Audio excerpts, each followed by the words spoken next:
okay? 1 second, Danielle. Lucky over a couple hours. Yes.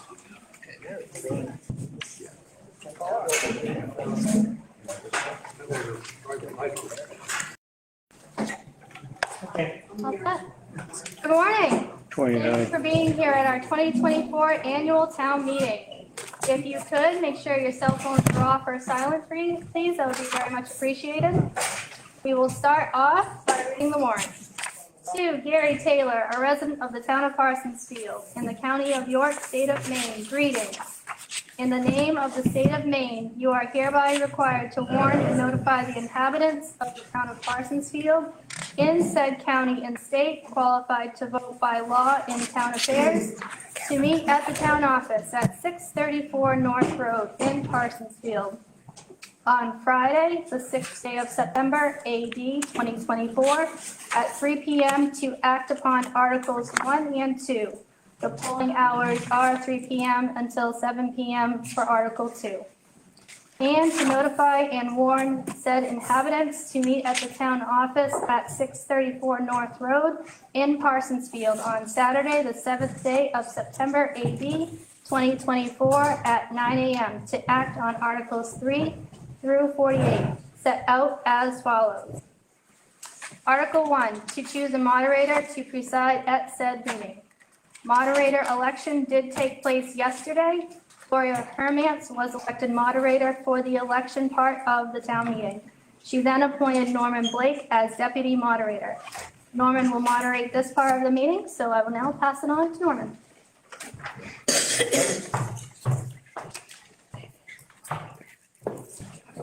Thank you, Danielle, and good morning. Morning.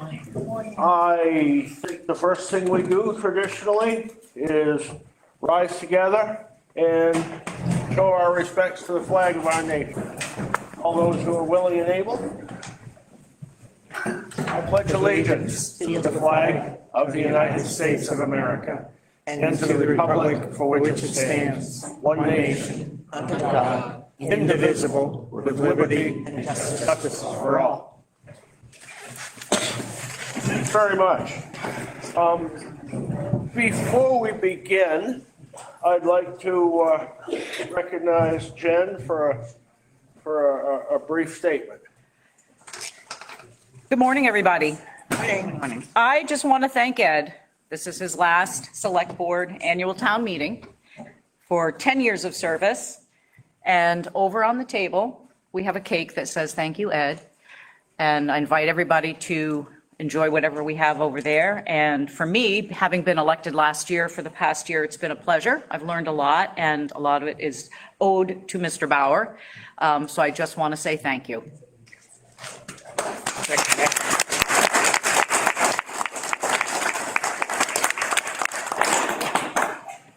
And thank you, Ed. It's a hard job a lot of days. You've handled it well to my observation.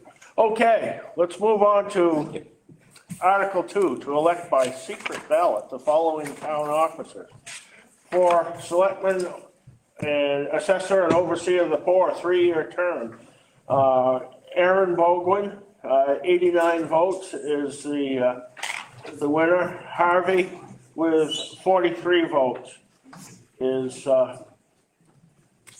also on the ballot. For Director of MSAD 55, 3-year term, Amanda Mudgett with 17 votes, and there were quite a few write-ins with 1 or 2 votes. Planning Board member for a 5-year term, James Barron with 91 votes is the winner, and a few 1-vote write-ins. I'm gonna hop down to, I'll get back in a minute. Director of the Piper Free High School Fund for a 1-year term. Pam Pride with 10 votes is the winner. And following up are quite a few write-ins with half or fewer than that many votes. It's good that you have options. Director of Piper Free High Fund for a 2-year term, Pam Dutremble is the winner with 6 votes and a number of write-ins. And think these are posted outside if you want to check the write-ins. Secretary Treasurer of the Piper Free High Fund for a 3-year term. Thomas Winter with 83 votes is the winner of that. Now, there are still the Budget Committee members, and I'd like to, because she understands that a whole heck of a lot more than I do, I'd like to ask Danielle to explain that. You want to come up here? Well, it doesn't matter. Okay, speak right up, please. So basically what's happened is there are 3 budget committee positions that are open to write-in votes with separate sections on the ballot. There were more write-in votes in the first position on the ballot for budget committee than there were others on the 2 sections further down on the ballot. I need to consult MMA Legal on Monday morning if it's the candidate who received the most votes on the entirety of the ballot, or is it the candidate who got the most votes per section on the ballot for those 3 positions. I will post results as soon as I talk to an attorney, and I've already talked to the candidates this morning that were affected, and we will see what they say on Monday. Thanks, Danielle. You're fortunate here in Parsonsfield that you have so many people willing to step up. Let's move on to Article 3, to see if the town will vote to combine the various non-dedicated sources of income into a general revenue account from which it will pay its expenses as authorized by this town meeting. Do we have a motion? So moved. Second. Moved and seconded. Questions, comments, discussion? Hearing none. All those in favor of Article 3 as read, please raise your hand. Them as opposed. Article 3 is accepted. Get the pen out here. Article 4, to see if the town will vote to authorize the selectmen to use up to 50% of unappropriated surplus balance to reduce the 2024 tax commitment. Go ahead, Jay. So moved. Second. Moved and seconded. Questions, comments? Yes, sir. And exactly how much is this surplus? Because it looks like we overspent our budget by several $100,000. David? Yeah, we don't have an exact number. That comes from the auditor. They recommend what we can use when we go to tax time. I'm guessing it's going to be on the order of $400,000. Further? I mean, that carries over from year to year. Okay. Yep. Okay. Further question, comments on Article 4? Hearing none. All those in favor of Article 4 as presented? Those opposed? Article 4 is accepted. Article 5, see if the town will vote to authorize the selectmen to borrow from the dedicated town funds in anticipation of taxes, said amount not to exceed 75% of the town funds and be repaid with appropriate interest. So moved. Second. Moved and seconded. Questions? Hearing none. All those in favor of Article 5 as read? Those opposed? Article 5 is accepted. Article 8, see if the town will vote to authorize the municipal officers to spend, Article 6. yeah. This is the first pair of eyeglasses I have ever bought in 6 decades that don't work as well as my elderly eyes. I'm not a happy boy. Article 6, thank you.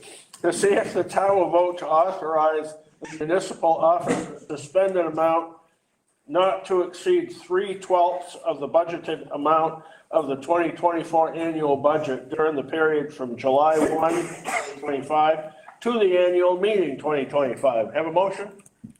So moved. Second. Moved and seconded. Questions, comments? Hearing none. All those in favor of Article 6 as read?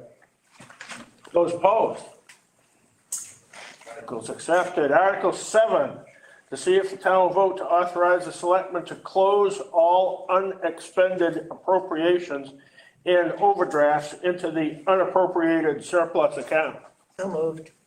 Second. Moved and seconded. Comments, questions? Hearing none, all those in favor of Article 7 as presented? And those opposed? Article 7 is, here's Article 8. Article 8, to see if the town will vote to expend the following dedicated funds in accordance with state and federal law. They would be the plumbing and building permit fees, animal control monies, the LRAP money, FEMA grant monies, the Maine Emergency Management Authority reimbursements, American Rescue Plan. Do we have a motion? Moved and seconded. Questions, comments on Article 8? Here, yes, Okay. Marion. Couple things. It has really nothing to do with the article. It has to do with the fact that we're not consistent. Since 2019, the budget committee votes were put in yes and no. And this year, we went backwards to just yes. So in other words, the public thinks the whole budget committee voted 100% yes for an article. What does NA stand for? That's another one that changed this year. It wasn't NA before that. Not applicable? Yes, it is, and that's because it's not a budget item, this Right. particular one. But consistency. We used some other term last year. I None. felt this was better. Was confused. Then stick with it. Okay, it was confusing, as Jen was going to say. When it says none, people want to know, well, why didn't the budget committee recommend something? Well, what about when the budget committee recommends no and you don't put anything down? Yes. I Not don't the believe whole that's, budget Yes. committee, But members of the budget committee. yeah, all right. Marion, on the town report, there's the budget. And if you look to the right, it will say, Budget Committee, 5 yes, 3 no. 7 yes, 1 no. But it's not in here. Correct, it's Right. on the budget itself. Right, that is exactly misleading. Okay, we'll look at that. Take it under advisement? Yep. Okay. Okay, Article 8 on the matters of the article itself. Further questions, comments? Here and none, all those in favor of Article 8 as presented? Those opposed? Article 8 is accepted. Article 9, now. Article 9, to see if the town will vote to raise and/or appropriate the sum of $207,924 for the compensation for the town officers and/or employees for the ensuing year. And to save everybody the misery of hearing me go through these lists of numbers, what I have just read is the article. All the columns and figures are explanatory matter that you could probably read better than I can, and I will not bore you with that. So the article is, see if the town will vote to raise and appropriate $207,924, et cetera. We have a motion. Moved and seconded. Questions, comments on Article 9? Marion?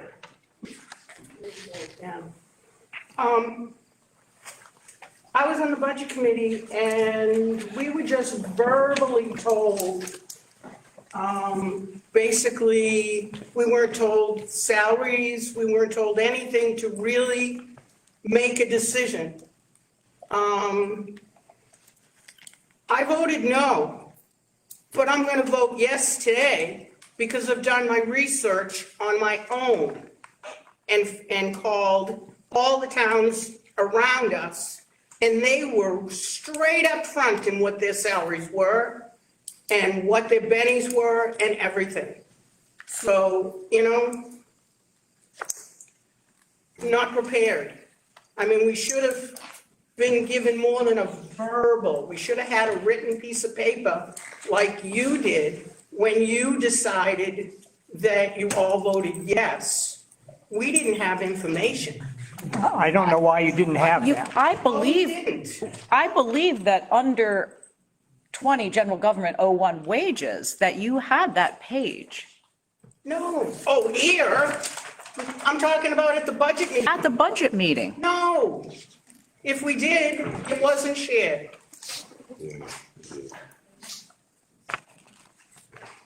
We'll take it under advisement for next year. Can I just Yep. add one Yes, more? That kind of thing, Marion, if you would bring it up at the time to the board, we'll address it. I mean, we'll get those things for you. Well, you don't want me to go back to the fact that we didn't have much time. Yeah, we're working on that. No? We're working on that. If you're not prepared, then we can't be prepared. Yeah, okay. Yep. Okay, further questions, comments on Article 9? Hearing none, all those in favor of Article 9 as presented, please raise your hand. Those opposed? Article 9 is accepted. Article 10, to see if the town will vote to raise in or appropriate the sum of $56,000 for the compensation for a full-time, 40-hour code enforcement officer for the ensuing year. Do we have a motion? I'll move. Second. Moved and seconded. Questions, comments? Marion? I'd like the select board to explain why we need a full-time CEO. I mean, I've been told, but I want you to tell the public why you feel we need a full-time CEO. And then I'll address the fact that you haven't had a vote on the marijuana issue, and I believe you're going the cart before the horse. You want someone full-time before you, we didn't pass the medical marijuana. I think, Marion, I think the marijuana is not within the scope of this particular article. Yes, it is. I don't believe so. I would ask the selectmen to explain the need for a full-time CEO. That's a fair question. Yep. Should say select board. You want I'm to old. Ed? No. Ed declines. The town's growing, more buildings, more houses, permits being given out, not enough hours for the CEO to take care of what he needs to do, especially the paperwork end of it and the reports that we need to get on a monthly basis that we would like more of. Dave, anything else you want to? That's basically it. That's not what I was told. The board I was told that it was because of the comp plan and the fact that we're now going to have marijuana. Well, definitely the comp plan is part of it, but we don't, and it's a possibility, And but we don't know that yet. having been on the planning board and knowing how the housing permits go, that's not a consistent thing. We're going through a high right now. You will not find probably next year that we have half as many permits. And then we'll have a full-time code enforcement officer. And it can be voted down then next year. I saw a hand here. Yes, I would like to speak in favor of the motion. We have occasional shoreline zoning issues on Long Pond, and I called Jesse, and he is right there. So I am definitely in favor of this motion. Further question? Yes, sir. I also am in favor of the motion. We made a small change to our home, and It took Jesse a long time to get there, meaning no disrespect or comment negative. He had so many other much larger things he had to do. It took, a long time. so that's why I support it. I know how overworked he is trying to keep track of things, not just inspections, but also all the paperwork that goes with it. So I think it's smart to put a full-time position. Further questions and comments on Article 10, the full-time? Jeff? I'll be right over here in a minute. Yeah, I go to select board meetings a lot, and a lot of times I hear no CEO report, no CEO report. And then, we're supposed to have it online all the time, and it's not always online. And there's other towns surrounding us that do more detailed work for a lot less money. Just because we don't have a deputy anymore and we want to spend that money, isn't a good reason to give everybody a pay raise. It really, I would pause on this. I urge everybody just to take a little breath on this, because there are a lot of towns that do a lot more with a lot less. This is a big increase, a very big increase. And there's other towns that the CEO actually comes to the select board meeting, and ours does not come to a select board meeting. And it doesn't come to the planning board meetings all the time like David did. When David was CEO, David went to all the planning board meetings. David also added all the permits in the annual town report. And since we've had replacement of the CEO, and David wasn't, we don't have any reports in the book. And I bring this up every single year, and every single year they say they're gonna work on it, just like everything else. So you've heard my speech, that's it. I'm gonna be very quiet so we can leave early today, so that's it. thank you, Jeff. Yes, sir. I just want to speak about the job itself. I know a little bit about construction. And the job is probably one of the most difficult jobs that a town has. The reason is that there's the code on the one hand, and then there's each town on the other hand. And there is a lot of judgment call involved. Let's say somebody wants to take down the wall in their house. All right, what is the code? The wall is not a load-bearing wall, but it's a wall. It's a judgment call on the part of the code enforcement officer whether or not a permit is required. You want an individual homeowner to have the freedom to do to his house what he or she pleases. On the other hand, you want the code to be followed. But there are a lot of judgment calls, and it takes a lot of time to learn that job. It's a thankless job, and if you do it right, you probably get everybody hating you. Ain't that the truth? Further questions and comments on Article 10, the code enforcement? Yes, sir. All right, so at the moment, he's a part-time employee. How many hours a week are we getting currently from? It varies. He's in the office, I believe, at least on the schedule, 6 or 8 hours a week. He's here more than that, and then he's out in the field as need be.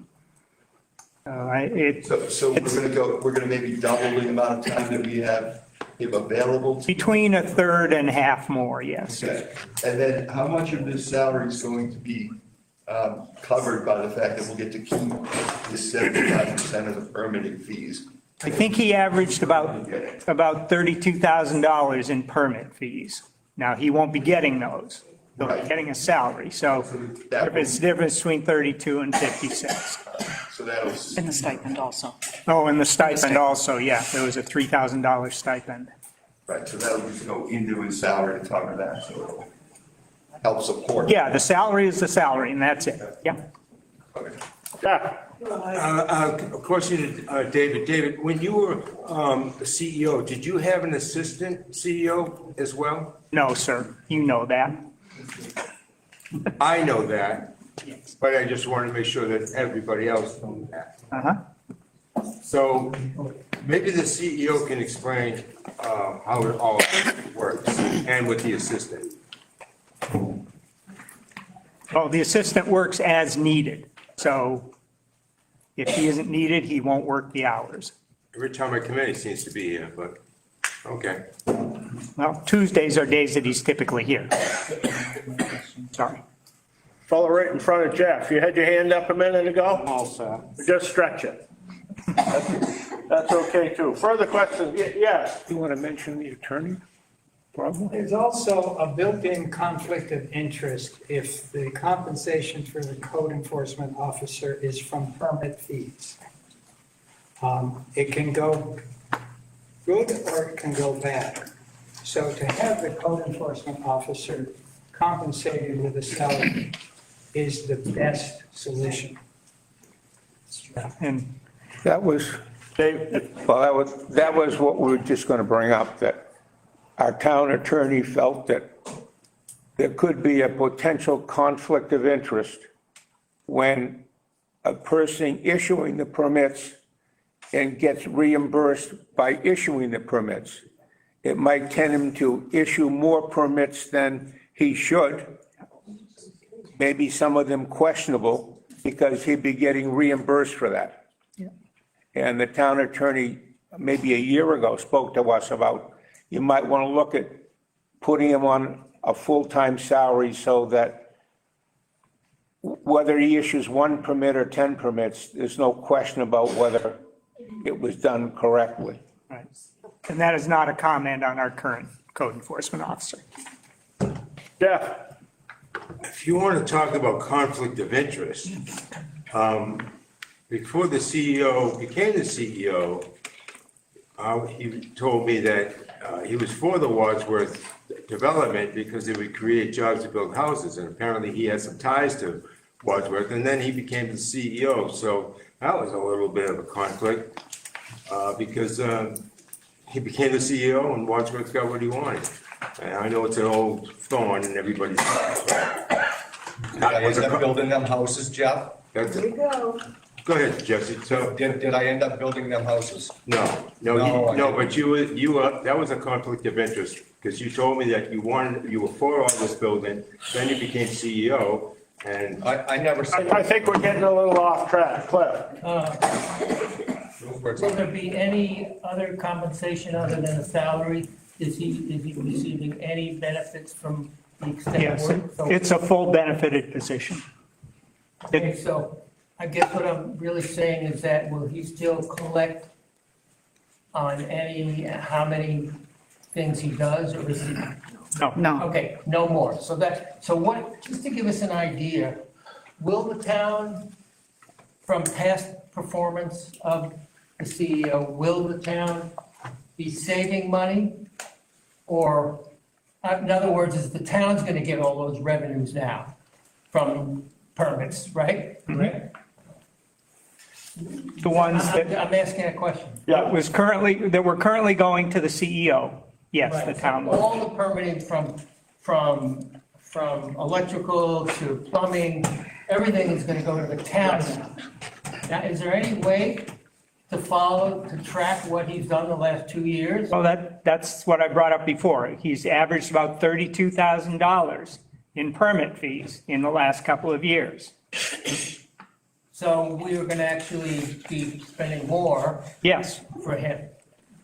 but Almost a full-time position. almost 30, Double the hours. almost double his salary. Or at least hours. So he will be available to be seen in the town more than once a week? Yes. Okay. Yes. Won't we be getting more into our revenue from having him become full-time? I mean, the salary and what he's making, plus what he's getting paid to do when he comes in the office and that. Will this increase the town's budget or their income by having it done this way?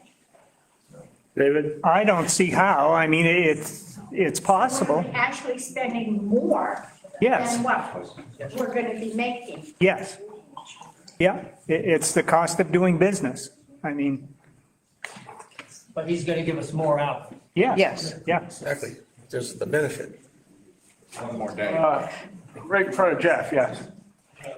Now, is he going to be required to submit like a weekly report of what he did and the time spent for the selectmen. Yeah, I don't have it with me, but if you look in the back of the zoning ordinance, land use and development ordinance, there is a code enforcement job description.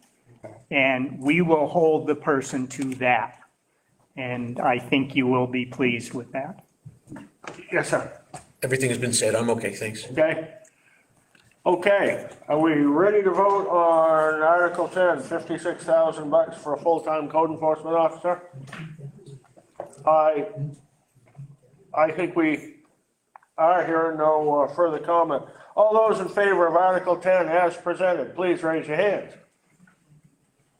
Those opposed? The article is accepted. Now, this makes Article 11 immaterial.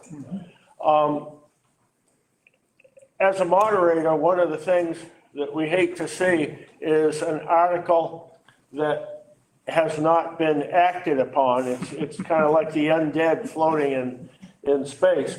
So what I would ask is that when I read the article, somebody moves the article, somebody seconds the article, and then somebody can quickly bring up the fact that in view of Article 10's results, it's immaterial, and my guess is you probably vote it down, thereby putting Article 11 to a decent and respectful grade. So, Article 11, if Article 10 does not pass, to see if the town will vote to raise and appropriate the sum of $3,275 stipend plus 75% of plumbing permit fees and all other CEO fees for the compensation of the code enforcement officer. Can we have a motion? I move that it's immaterial. Second. It would be easier if you would move the article. So, okay, do we have a second? Okay. Now, I believe you had a comment about the nature of the article? No, I was just going to say, didn't you say it's immaterial? I suggest that Article 11 is immaterial. I think you may be right. Is there any further discussion on Article 11? All those in favor of Article 11? No. Those opposed? Thank you very much. You had us for a minute, didn't you? It's moderator geek stuff, all right? See, Article 12, see if the town will vote to authorize the select board on behalf of the town to enter into a 3-year contract with Consolidated Communications for a fiber optic network connection and a new phone system starting immediately. Do we have a motion? So moved. Second. Moved and seconded. Questions, comments? Yes, sir. Does this include the whole town? No, sir. Well, Town then office. it's no good. This is for the town office, right? Yeah, that's immaterial. The fact is, the whole town should be fiber optic, and we should go off of copper. And just for one entity to have it, We're I mean, here this is as a, ridiculous. Yeah. The town has constantly voted Spectrum, and they refuse to wire 2/3 of the town. And we're left out there in the cold. Now, we do have DSL, but it's poor at best. And we can't get a cell phone service where we are. We've got a phone service, a copper service that's over 50 years old, and I've talked to a lot of the technicians, and I've talked to people at Consolidated, and they say it's so antiquated, they can't keep it going. So if you're gonna put an article in here about just servicing one building, rather than the whole town, which is what we need, it's deplorable. Gentleman way in the back, yes, sir. Well, we have quite a history here because we got stuck with not having anybody to manage the infrastructure after Verizon pulled out. And then we got a company that was overextended financially to buy everything, and then they merged and merged again and merged again. And my point is this, that Consolidated is probably the worst company that I have ever come in contact with. And I'm just wondering, for this article, did the town check out Spectrum at least for the town? Yes. Can I answer that, Norm? Yeah, sure. Okay, yeah, we got Spectrum and Consolidated were the two companies we spoke with. Got quotes from both of them. The Spectrum quote was almost double the Consolidated quote. And actually, it would have been more than that because that only included a limited number of phones. And each phone that you added to that quote was $25 a month.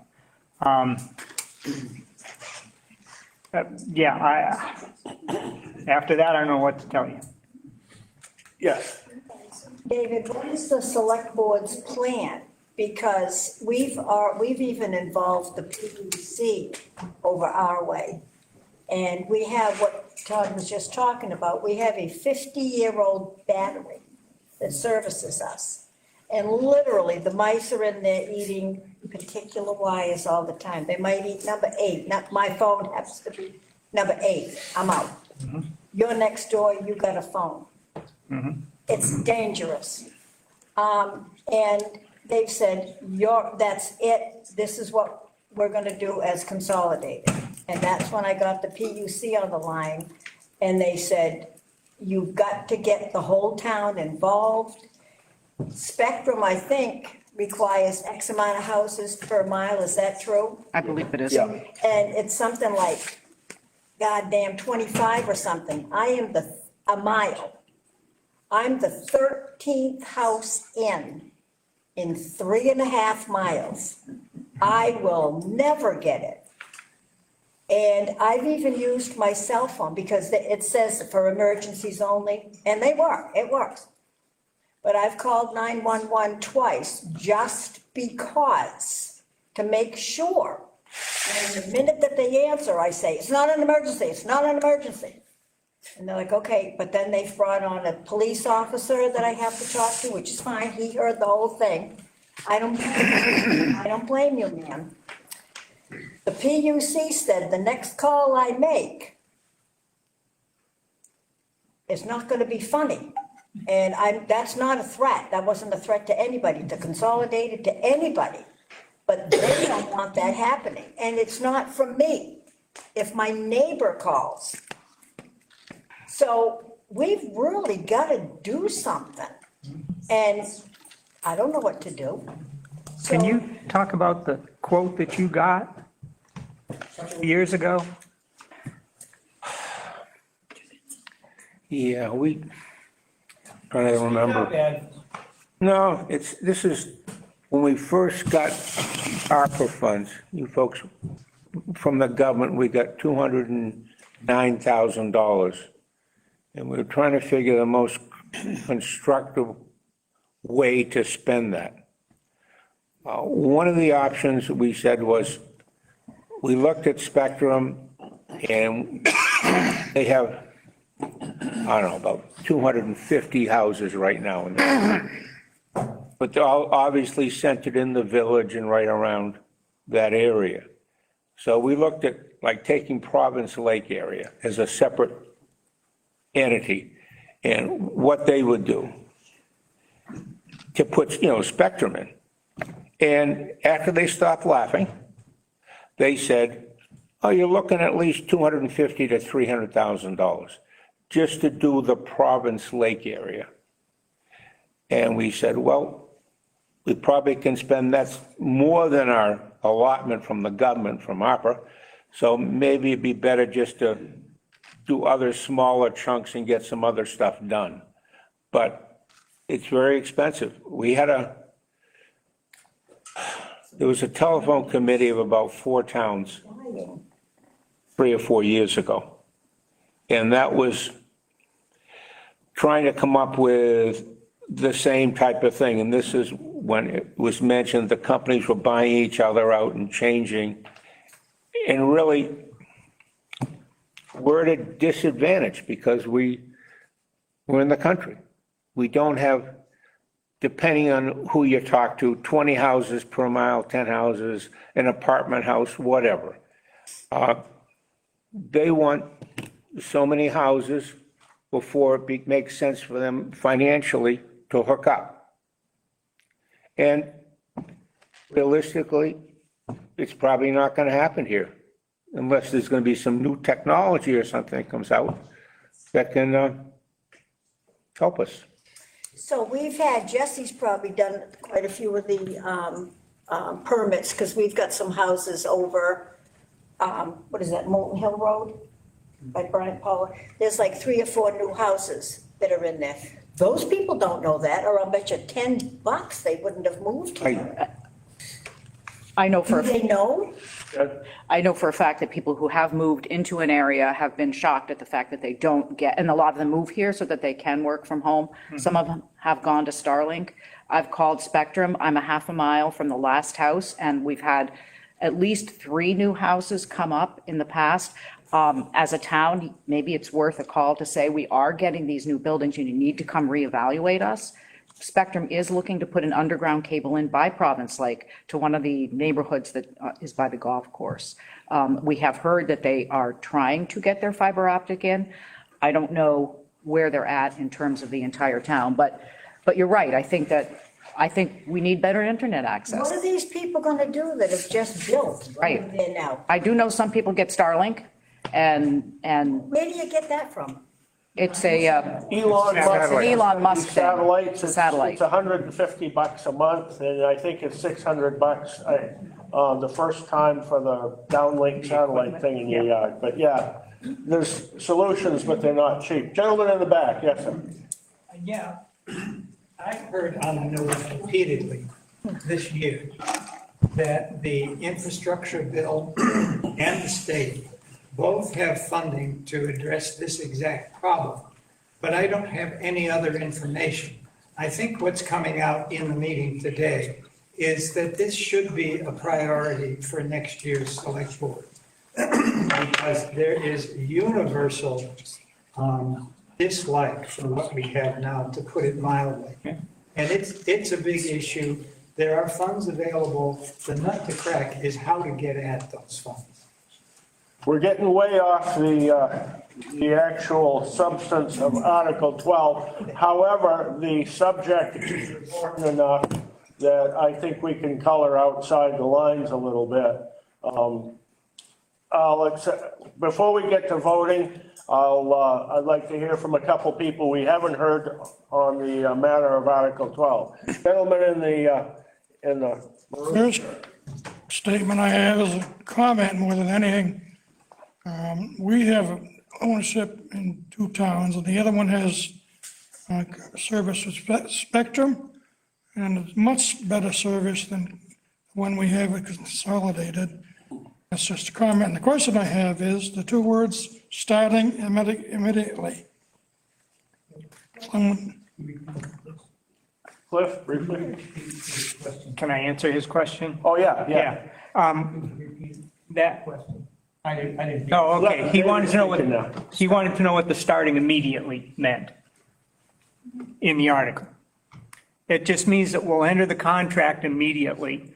It will take some time to get the actual infrastructure in place. So there is no time limit in that contract, It's a 3-year contract. yeah?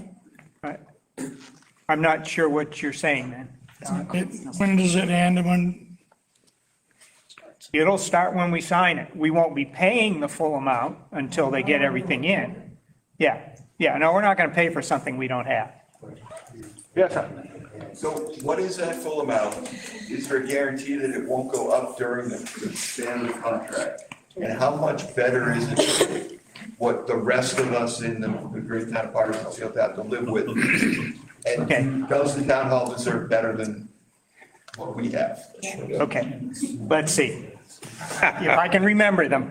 First of all, Folks down front here, please don't chat amongst yourself because it's hard to hear everybody else, okay? it is a 3-year contract at a fixed price. Okay, the only reason it would change is if we increased or decreased the number of phones that we got. Each phone is $10 increase. Second question, what is it, or? How much better Better would it be? currently you're living with? Oh, in terms of actual throughput on the internet, it's probably maybe better, is all I can say. Not a lot better, but better. In terms of the phone system, it's infinitely better. We'll all have mailboxes. You'll be able to call people directly if you want to, things like that. And there was a third part. Is why do you get to be special and have better than the rest of us? To serve you, believe it or not. Again, the phone system is going to be much better. We'll have voicemail. That's going to be the big thing in my mind, for each person. Second of all, fiber is always on, unlike copper cable. That goes down when you lose power. The only time fiber would go down is if the actual lines were down. So the fact that we have a generator, as long as there are no lines here between us and their network hub, we can still operate. Whereas now, if we lose power, we lose internet. We also lose phones for that matter. Yeah, even though we have a generator. Cliff?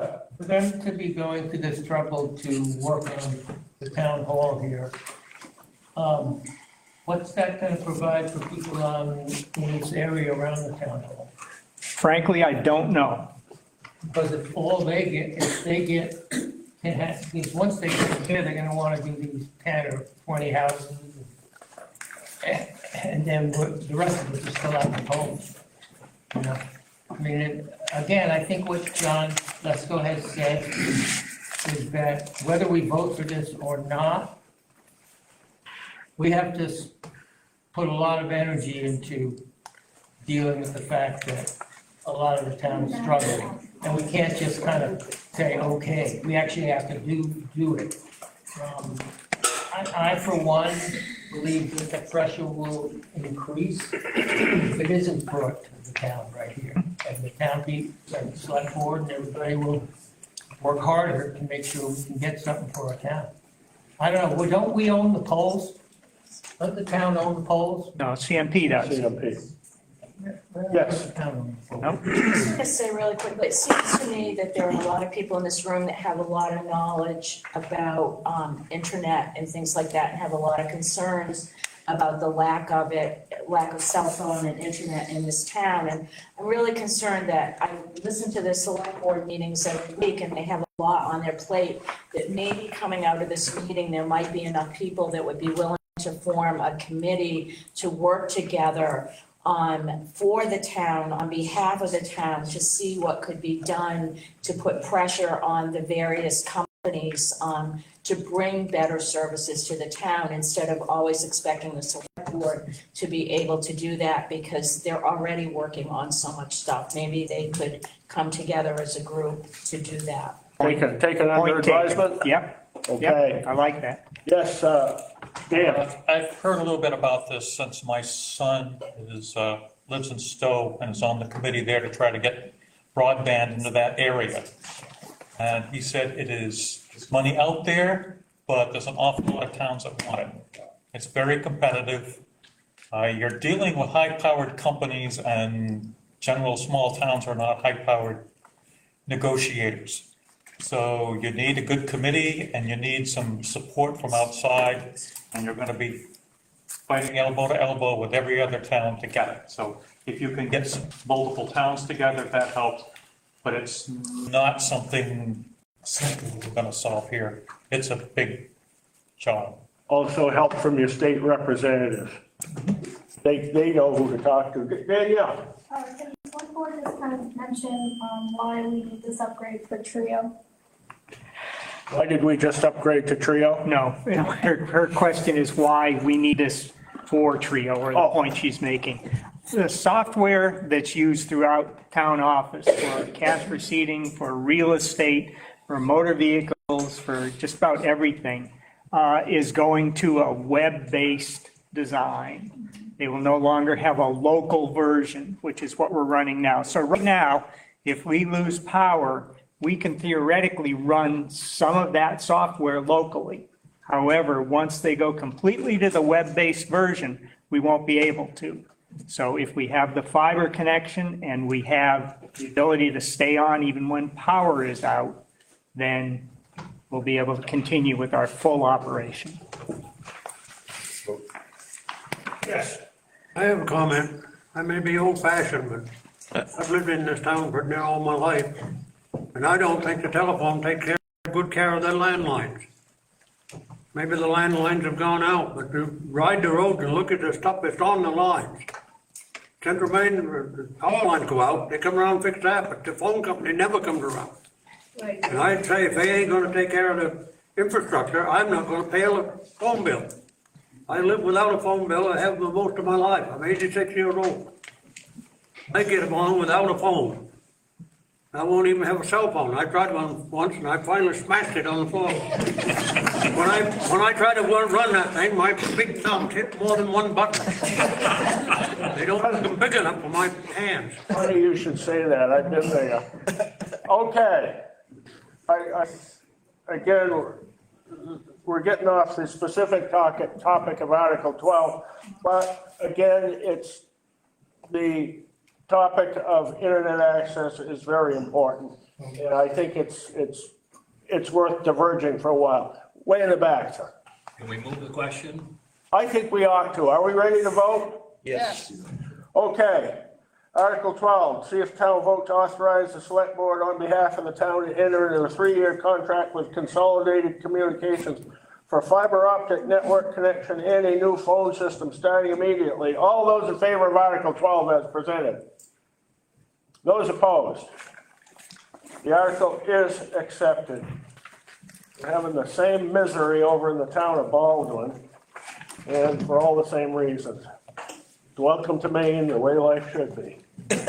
Article 13, to see if the town of Parsonsfield will vote to join the Maine Public Employees Retirement System, abbreviated MPERS, MainePERS, as a participating local district, effective November 1, 2024, this year, and A, to offer a regular plan BC. What's BC? It's just their plan designation. Oh, it's what they actually- call it. Yeah. Regular plan BC to the town clerk, deputy town clerk, select board assistant, and code enforcement officer effective November 1, 2024. And B, to exclude all other employees and appointed officials, including part-time employees who work 20 hours per week or less, seasonal employees, temporary employees, and all elected officials from participating in MainePERS. Do we have a motion? So moved. Moved and seconded. Questions, comments? Hearing none. All those in favor of Article 13 as presented? Those opposed? The article is accepted. Article 14. To see if the town will vote to raise and appropriate the following sums to cover general governmental expenses. And you have a listing of these in your copy of the warrant. Do we have a motion? So moved. Second. Been moved and seconded. And I should state that the total amount listed in Article 14 is $328,208. Questions, comments, discussion? Yes, sir. Do we do any kind of zero-based budgeting for this stuff? Select board, do we do any kind of zero-based budgeting for this stuff? Not really. We basically, we look at requirements and we look at requests. My only concern is that without zero-based budgeting, this can be a very slippery slope. This can be what? A very slippery slope. In other words, we spent this much last year, we're gonna spend next year without any kind of audit of why we spent that much last year. What we do, zero base in this particular case, like I just looked at professional services, 40,000. Now, in effect, we would say, let's go to zero. That's a good start. But then we know we have 3 or 4 ongoing legal issues, and we know how much we spent for those last year. And we know they're probably going to continue this year because the court system is abysmal. And a new issue might come up that we've been talking about, like cannabis. Now, there's going to be a special town meeting and all that good stuff, but you folks have been talking about that, and we've been talking about that for a year and a half. And we've had to have some legal advice on what we can do and what we can't do. The worst thing I think as a select board can do is try and put an article in or a warrant in that's you can't enforce or it's illegal. I mean, that's where we need our legal help. So, yes, I think, John, we do start at zero for some things. You just described zero-based budget. Right, and that's what I think for most, Looking for. for the ones that, are applicable, I think we do that. Okay. The ones we have some choice. I'm just, Yes, Dan? I think you should understand, the budget committee also gets the request from the selectmen for this year's, and we also get what was spent last year. And we do basically look to see, are there any real reasons why this should stay as this number, or is there things that should be moved up? So there's some attention paid to that. It's not detailed, but it's at least overview. Further comments, Article 14. Article 14, see if the town will vote to raise and appropriate the following sums to cover general governmental expenses for a total expense of $328,208. All those in favor? Those opposed?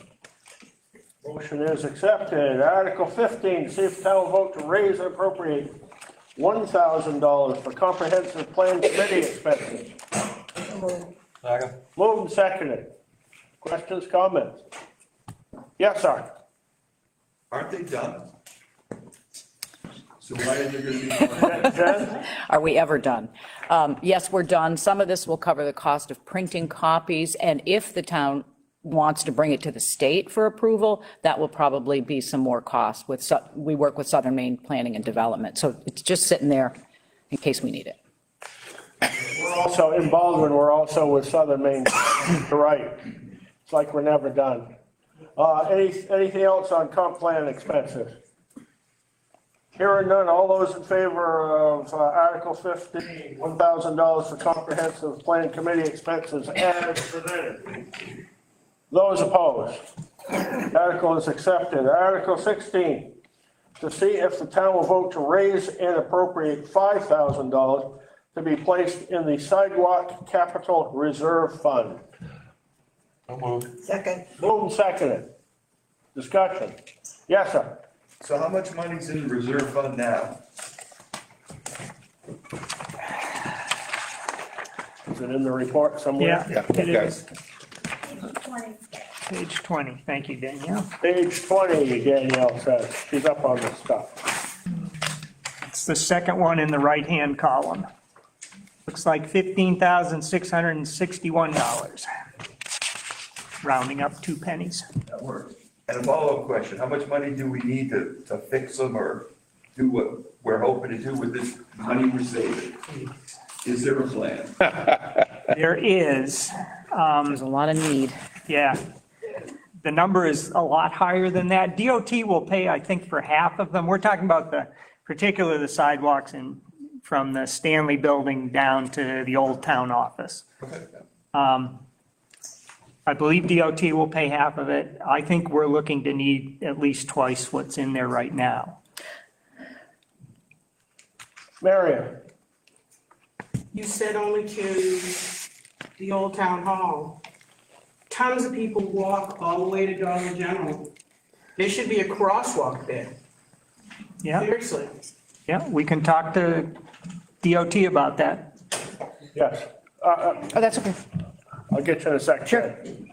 Well, in the winter months, when it snows, you can't even walk on that sidewalk. You have to walk in the street because it's not clean. Correct. Jen? They don't. Jen is recognized to speak. There is funds available in terms of grant money to do sidewalks, and because I didn't do this initially, I just want to congratulate Mr. Aaron Bogan as being the new planning, select board member, and I know that he's anxious to work on grants with me. So, this needs. We are looking at it. Because you can't walk in the street because the snow piles are high. We- And it's on 25, you have to walk. We don't have maintenance to do that.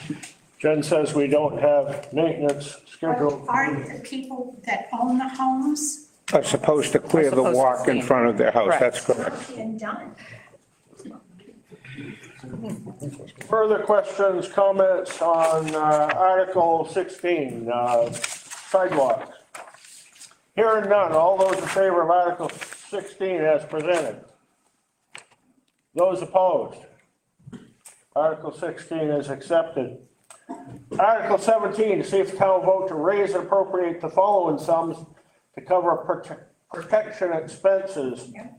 And we have a listing of the individual accounts for a total of $179,541. So moved. Moved and seconded. David? A quick comment where it references in the second item, Article 12, it should reference Article 14, our professional our services. Okay, so Excuse me. insurance, liability, and professional fees, it should say 14, Yeah, not Article 12. 14, yeah. So everybody make that change for posterity. Further comments? Beth? Could somebody describe how many fire hydrants are in the town of Parsonsfield and what is done every year? 21 within 1 or 2. Yeah, 21. just over 20, yeah. And Cliff asked, what do you do to maintain them? We don't We do don't. nothing, we just pay money. They get flushed. The funds are, the amount is set by the state. We have no say in that. They do get flushed and maintained by the water company. Most of those hydrants are in the Keezer Falls area? Yes, all of them, All of them are in the Keezer. yes, Yeah, you gotta have town water. yep. Anything else on Article 7? Yes, sir. This Article 6, I need just clarification. Excuse me, please be quiet, it's difficult, we all have it, well, most of us have elderly eardrums.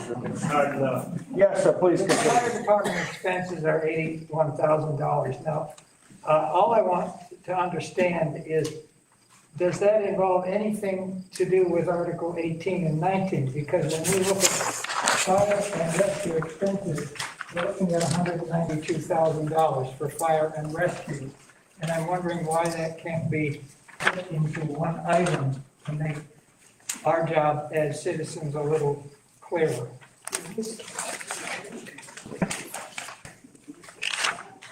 They could be. I don't know why $192,000 for safety. Yeah, well, Article 19 is for reserve, so that one needs to be separate. But Article 18 could certainly be combined there. Anything else on Article 17? Yes, Jeff? Streetlights, I bring it up every year. I guess we're gonna be changing over to LED, at some point. And I just want people to know, you might be saving a little bit of money with the LED, but they are super bright. And I know they, CMP says they can control the wattage and stuff like that, but basically, it's gonna be pretty bright and, people are gonna notice it. Well, maybe they won't notice it, but I notice it. They're blinding. I like the little orange glow myself, but Just like the sodium vapor. just saying, I'm just sending out the warning, you know, that I did say something. Anything else on Article 7? Yes. Yeah, you talked about the fire hydrants being flushed out in the town. And I know the difference between a standpipe and a fire hydrant. Are those standpipes that are around the town and the ones that are either hitched to a river, lake, or whatever, or a tank, are they flushed out by the? Yes, I have one beside my driveway, and Right, so- they do so- flush that But there's no annually. what is the fire department just? Fire department does that, that's part of their budget. Yeah, okay, so that would be part of the, what, the 81? $100,000. Yeah, I mean, they use it as a training exercise, but they do it, yeah, You blow the frogs in the mud out? that's right. Okay. Yes, Jeff? Trying to be short on this. Thank you. So the fire hydrants, every year we go through this and it's a lot of money. And all the towns have to pay the same thing. Is there any way that the select board could get other towns to petition the state to get this lowered? It's a lot of money. Even if we save $5,000 or $10,000, you know, all of it would be beneficial, but it seems like we're being gouged, and that's all I get to say. Okay. Maybe Jeff would like to form another committee to organize all the towns that are paying this high rate, and then go up to the state and say, we want a little bit of a discount. How about a new committee, Jeff? Okay. Are we ready to vote on Article 17? Yes. Seeing no other discussion, all those in favor of Article 17 for a total of $179,541 as presented. Those opposed? The article is accepted. Let's go to Article 18 to see if the town will vote to raise and appropriate the sum of $101,808 for Shakopee rescue expenses. Do we have a motion? Second. Moved and seconded. Discussion. Hearing none. All those in favor of Article 18 as presented. Those opposed? The article is accepted. Article 19, to see if the town will vote to raise and appropriate $1,000 to be placed in the Shakopee Rescue Capital Reserve Fund. So moved. Moved and seconded. Discussion. Yes.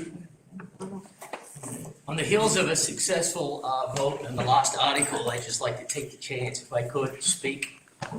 That's not out of line. Are you a resident of Parsonsfield? I'm actually not a resident, sir. I would ask unanimous consent, this is state law, this isn't just Norm being a pain in the neck. I would ask unanimous consent of the town meeting to allow the non-resident to speak to this august legislative body. Go ahead. I'm currently the president of Shakopee Rescue. I just wanted to thank the citizens of Parsonsfield for your support over the years. And again, this year, your financial support is much appreciated. Select Board, thank you for your support in the Budget Committee. Working through the Budget Committee this year, again, was an interesting, pleasing process. So I just want to say thank you. I wanted to make everyone aware, we don't get the opportunity very often to introduce new members to the board, but you have a current representative that sits on the board of directors. He's actually here today. He's a new member to Parsonsfield, Rich Patenaude. We would like to have up to 3 members on the board. Rich recently joined us. We currently need 2 more members for the board. But if anyone in the town of Parsonsfield have any concerns or questions with regards to the operations or any medical concerns that you might have, Rich Patenaude would be your representative, and he's a very smart man that's moved in the community, and he'd be a great resource for the town. So again, thanks for your support, and we really appreciate it. Thank you. Thank you. Fine folks, but you just don't want to see them unexpectedly. Marion. I'd like to thank the fire department and the rescue for coming and speaking to us so that we understood everything in the budget committee. And thank you for showing up today as well. We really appreciate it. It helps us make our decisions. Way to go. Okay. We're back to Article 19. Further discussion on Article 19, $10,000 to the Shakopee Rescue Capital Reserve Fund. Further discussion? Hearing none. All those in favor of Article 19 as presented? Those opposed? The article is accepted. Article 20, to see if the town will vote to raise and appropriate the sum of $23,000 for the professional valuation of real estate changes and maintenance of property records for the town for tax assessment purposes. Do we have a motion? So moved. Second. Moved and seconded. Discussion. Marion. We need this badly. One, we're not getting 100% of our, what's that? Homestead. Homestead Act. Yeah, And, I've been doing a little research, I've seen houses for sale. Then I go back and I look at the valuation in our book, and it's astounding the difference between what we charge for taxes and what the houses are being sold for now. I think we'll get into some of this, into the next article too. Right. Point well taken. Yeah. Further discussion on Article 20. Hearing none, all those in favor of Article 20 as presented? Those opposed? Article 20 is accepted. Article 21, to see if the town will vote to raise and appropriate the sum of $23,000 to be placed in the revaluation reserve account. So moved. Second. Moved, seconded. Discussion. David? First of all, we have a little administrative error here, but we have to go with it. This should have been 30,000, I believe, which is what we had initially talked about. It's what the budget committee saw. But since this is what's printed, this is what we have to go with. You can't raise numbers, can't raise. Second of all, this will get us, I think, maybe 5/8 of what we need for the revaluation. So we're probably looking at sometime either this year or at the next annual town meeting, looking for a larger chunk to actually do the revaluation. As we're talking 219 we got it. Yeah, 219,000 was the guesstimate that we got. This is our balance right here. And we have about Revaluation. 114 saved up. Yeah. Jen, did you have something? I was just going to say what Dave did, is that the Say the budget same committee, they recommended the $7,000 Okay. more. Yeah. Yeah. Just a recommendation to the select board. Next time we have a special meeting, maybe we could raise this, maybe the 7,000 that's missing, and maybe a little bit more, because we really need to have the reevaluation done. I know nobody wants to have the house reevaluated, but when these, unfortunately, when these houses, camps or whatever, sell for $529,000, and they're only paying on $150,000, you know. Good idea, and that would be entirely in order for a special town meeting as well. In the White Blouse. What cracks me up, and we've seen the truck go by already, they don't stop and look at the houses, they just drive by and say, oh, okay, well, this is what it is. If they're gonna do a reevaluation, really reevaluate these properties instead of just a drive-by. They're getting paid to drive by. You're not, to me, that's not doing your job. And we're paying them, I know. I agree, but we haven't had a revaluation since 2009 in the town. What's the guy doing driving down our road then? He may be doing what was applied to Article 20, which is the annual maintenance. If somebody has a permit, they go check on it. If somebody's torn something down, they go check on it. But that's just the annual stuff. If there's been no change to your house, then You know, if he's just gonna drive by and say, okay, same house, and go on. that's not what they do for the full revaluation. We haven't had one since 2009. Well, that's fine, I Okay. mean, I can understand that, but if he's just gonna drive by and make a check mark because you haven't added anything and there's no permit then, why pay him so much? Way in the back corner, sir. Yes, sir. So my question is, or really a comment, the city of Bangor went 29 years between reevaluations. We're only in the, we got 20 more years to go, at which point I probably won't be paying taxes. Oh, they'll get you. And no issue that we talk about at town hall meeting or special meetings scares me more than reevaluating the property in the town. I lived through it once in where I came from. I'm not from here. I don't pretend to be. I love being here, and I came here for a reason. But they came and they reevaluated the property, and our taxes in that year went up 125%. None of us here can afford that, and I know that that's not anybody's plan. But, and I understand the math. Yep, this is our budget, we're not gonna spend any more. But you look at what we did with the $100,000 savings we had from not paying the deputy this year. Well, we spent it on other stuff because, well, the money's there. Well, now, potentially, we're gonna have all this additional money. The mill rate's not gonna go down, even though it could. It could, but there's an article here to, circumvent the mill rate rule again. It's been on the ballot for the last 4 or 5 years at least. And it's always well, just this year and next year we won't. Well, we're here next year, you're asking again. So I don't want to give you guys any more money to potentially reevaluate my property. Personally, I believe that the tax rate or the valuation of property should be based on the last sale price of the property. So a ton of people are paying $500,000 for a camp. Well, then they pay $500,000 worth of value for the camp.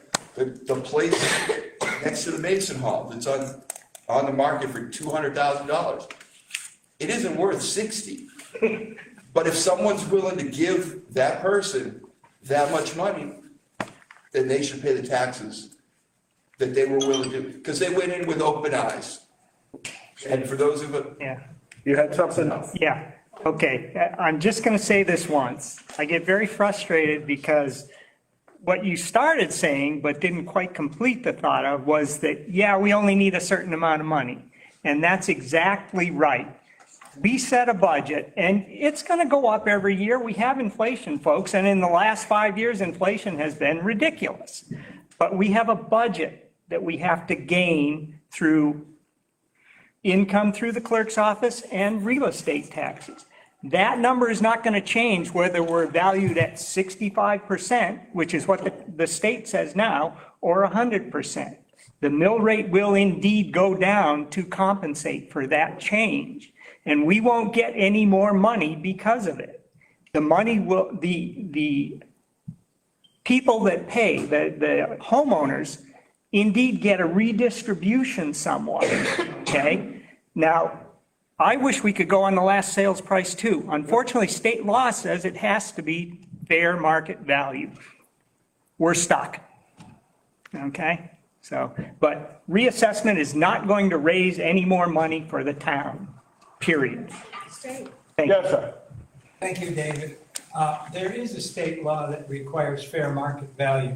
The problem with a fair market value for any kind of assessment is that historically, market value has fluctuated dramatically. If, for example, during a recession, the market value of properties went way down. Now it's going way up. So if we have professionals do the valuation, they make the best call. And I'm surprised that we haven't done a revaluation since 2009, given the state law that required it. Yeah. Further discussion on Article 21. Hearing none, all those in favor of Article 21 as presented, please raise your hands. Those opposed? The article is accepted. Let's go to Article 22 to see if the town will vote to raise and appropriate the following sums to cover health and sanitation expenses.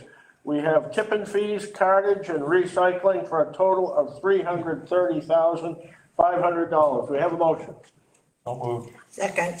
Moved and seconded. Discussion. Jeff? I'm trying to make it short. Be good. Recycling. Recycling, yeah. It's a shame that we're not recycling more. I've said this before too, maybe an OPS ticket on the trash where people are throwing out cardboard and the company just doesn't pick it up if it's in a regular barrel. And I've said this before, that if we're just not recycling enough. Other towns are doing the paper bag, and I don't want to see paper bag, but I do want to see more recycling. And I know probably everybody in this room recycles, and everybody who's not in this room maybe recycles or maybe doesn't, but recycling, and I don't want to start a committee to look around at people's trash bags.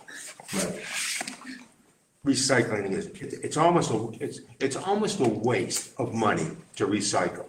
And I know it's a good feeling to recycle, and, you know, the plastic and stuff, it's great, we're getting it out of the environment, you know, we're doing the right thing.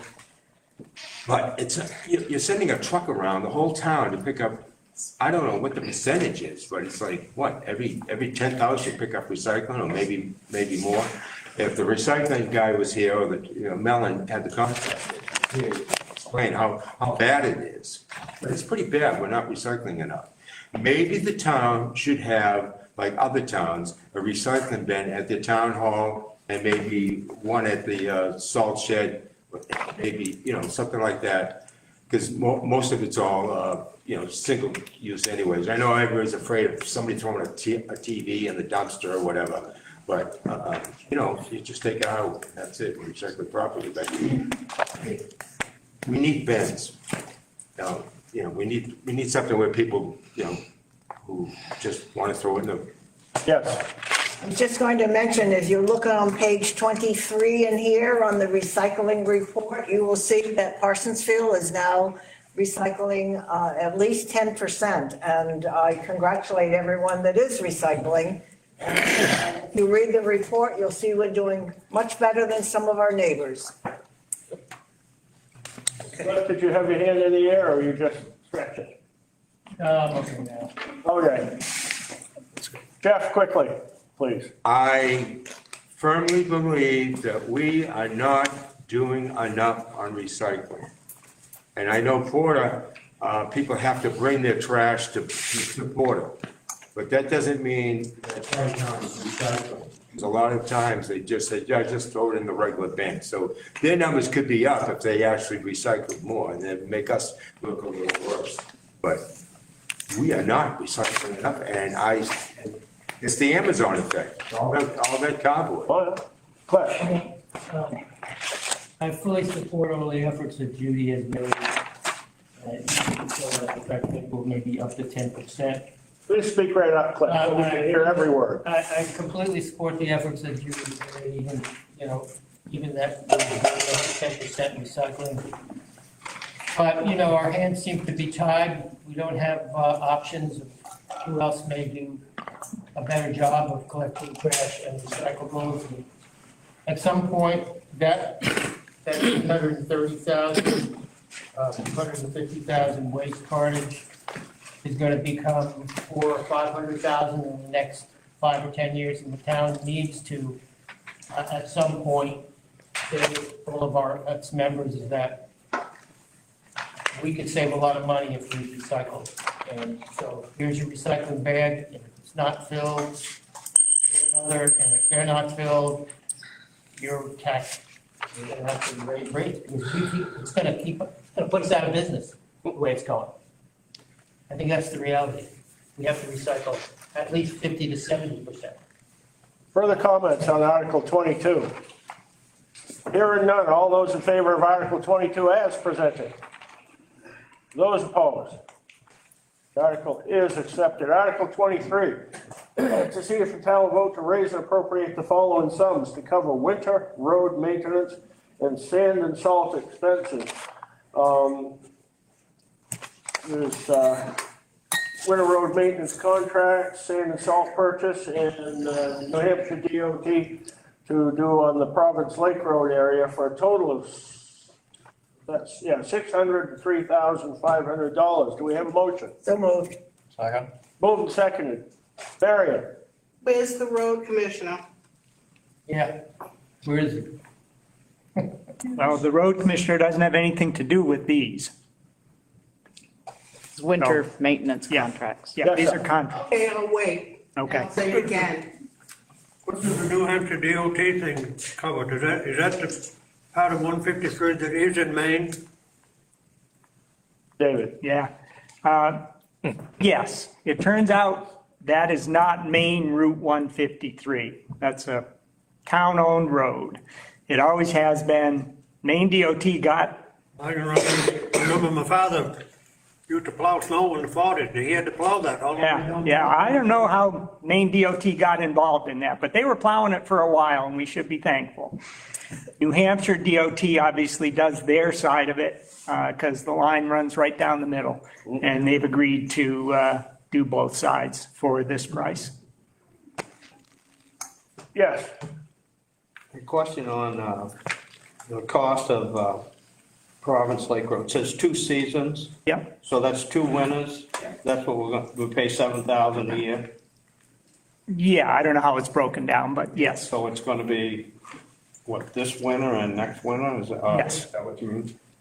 The other question is, there's been a lot of surveying going on over there, New Hampshire DOT. Have they talked to the town at all? I kind of talked to the guy doing it. I think they're trying to determine whether that whole road is in Maine versus, I mean, he went way back to the original brass plugs. You haven't heard anything? I haven't heard anything. Okay, just something that might be coming along. He's been there quite a lot. I think it's all done, but. Thanks for the heads up. Anything else on Article 23? Hearing none, all those in favor of Article 23 as presented? Those opposed? Article 23 is accepted. Article 24, to see if the town will Mr. vote. Moderator, would you mind if we take a break? Because this is halfway through the 48 articles. It suits me fine. I would ask, we'll do this without benefit of a motion. Can we have the meeting's approval to take a, what do you want, 7 or 8 minutes? Your call. Just, 10 minutes. 5. well, let's make it easy, because we'll reconvene at 25 minutes out, when the big hand's on 7. And the meeting will not be adjourned, the meeting will be in recess until 10:35, and everybody stretch their legs, and those chairs are hard, but there's some that don't have a chair. Yep. So the meeting will be in recess until 10:35. Thank you. Yeah, I don't know where that is. I guess we missed that. South, but it's not listed. Okay. Yeah, so we'll have to bring it up. Bring it up today, like now, or? No, I don't Okay, do yeah. it. I'm glad you closed your Yes. laptop a little bit. I couldn't see your mouth and I couldn't hear you. You don't, okay. Looks like we missed the Long Pond Association article. It's not, there's no article. It's So we'll have to have it's supposed to be included in, not that one. It's supposed to be included in, this, For the, for your Long Pond dues that we pay. For the CBI? Yeah. is it? Oh, okay. Never mind then. We both looked, we couldn't find it. I couldn't find it, not in the budget. By itself?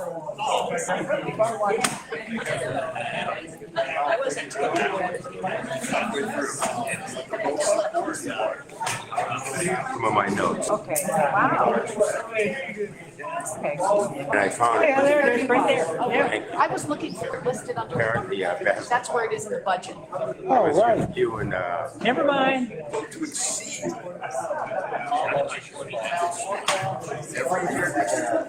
I know.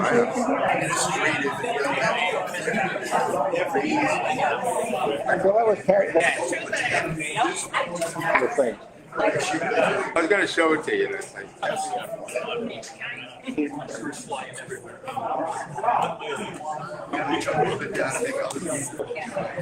so. I remember, I said I got the 36. 30, I think that's up around 35 or 6 now. Now, I remember it correctly.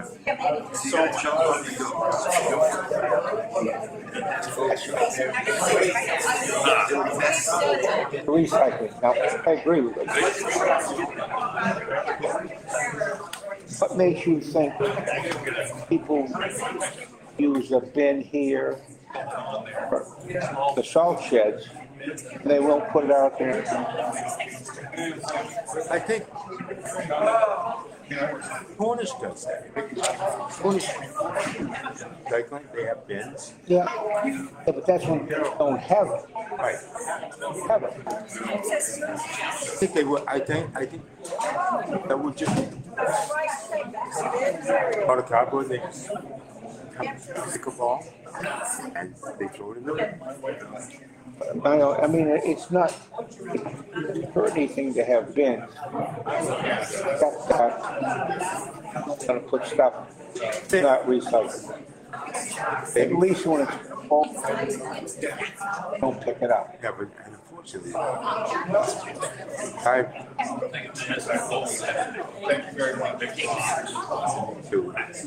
had it with the town. Cycle. No, it's heavy. Cardboard become wet. Well, we know that, it's heavy and that being tonnage. Yeah. But they say, well, it doesn't matter, it can be wet.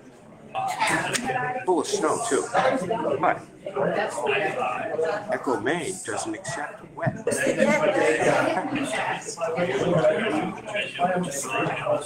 Echo Maine says they don't accept it. It goes into the regular. So that one person said, "Oh, it can be wet."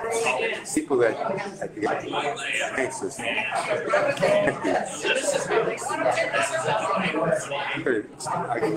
It can be. Like Romania don't have to be wet. We Really should. What should be done is a bin that doesn't get thrown away. You know, that stays on the barrel. I can stick on it. You know, that's what we really should have. Perfect world, but everybody's putting little bins. Put it down the street. They all blame it on the trash guy.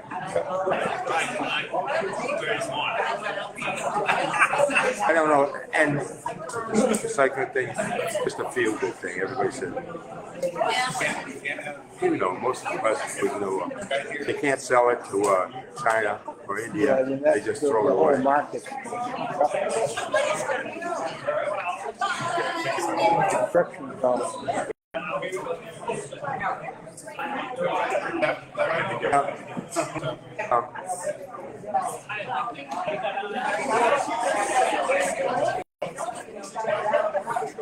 I've been planning. I have one. Yeah, I'm getting a little nervous, right? Potential is changing. They just calling me up saying, through my work. A company in Massachusetts. Okay, so through the company, they had contracted with Potential, okay. Yeah, and then it went to Pluto or something like that.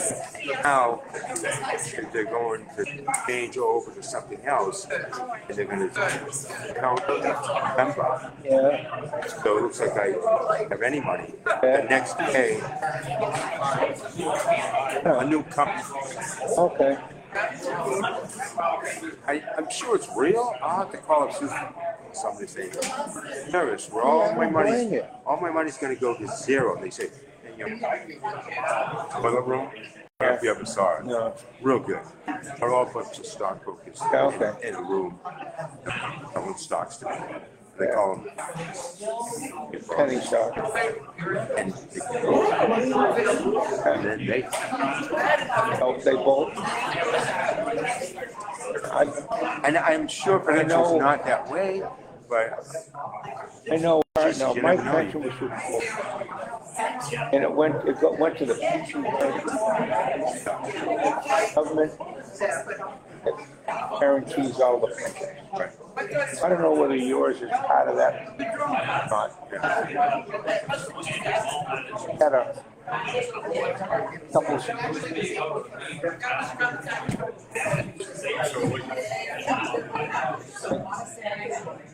Like our bank statement, they're not on it. And they were on it. But then you bank and whatever, oh, well, that's it. I didn't understand you wanted that option, so like the interest every month, keeping the CD the same. So it's straightened out. I need to hear that thing because I'm getting a little nervous. Call somebody. Oh, my, I know, I figured you'd like that. oh, my word. When did you send that? I have two of them. Redo the internet in their town. So The white worms. I got the whole, The white worms in the bucket. Yeah. Oh, my mother never. Somerville, My mother never. Somerville, that's a garbage container. My mother never. You stepped on your foot, yeah, I remember. Yeah. Huh? I wasn't in Somerville. I have these two. I was born in Somerville. I know you were. That's why I took a picture of it to show you today. I got the whole concrete thing. The whole thing. I used to keep beer. Oh, plastic bag and ice. I thought it was kind of cool. You I pop can up the see lid. those bags. I know it. I know. Then my mother would pour ammonia in it. Kettle of boiling water. Yeah. Oh, it looks like the big hands on the seven. They've been tricky about And the this. little hand. Yeah, it was always the kids that were in trouble on the garbage trucks.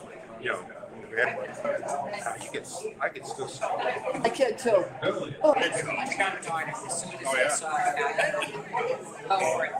I'll do without other Yeah. Those things, and then.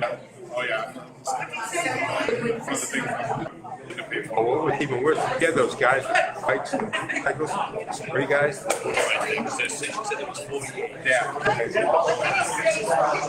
Town used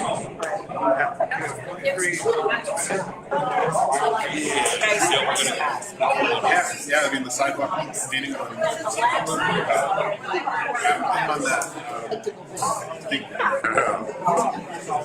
I'd like to go back to Mr. Donut.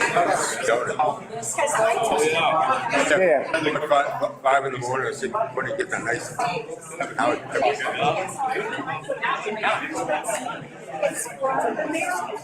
Oh, yeah. What is this? The line in the middle or something? Yeah, I got two. Yeah.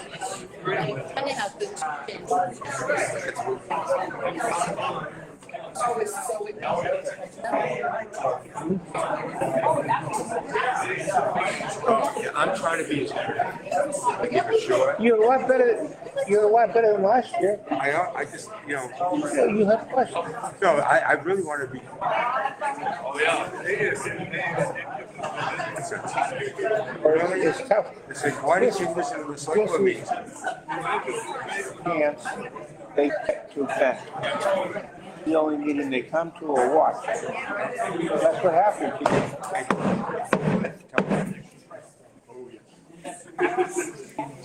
A year worth of frustration. What? All right. All right. Whoops, go ahead.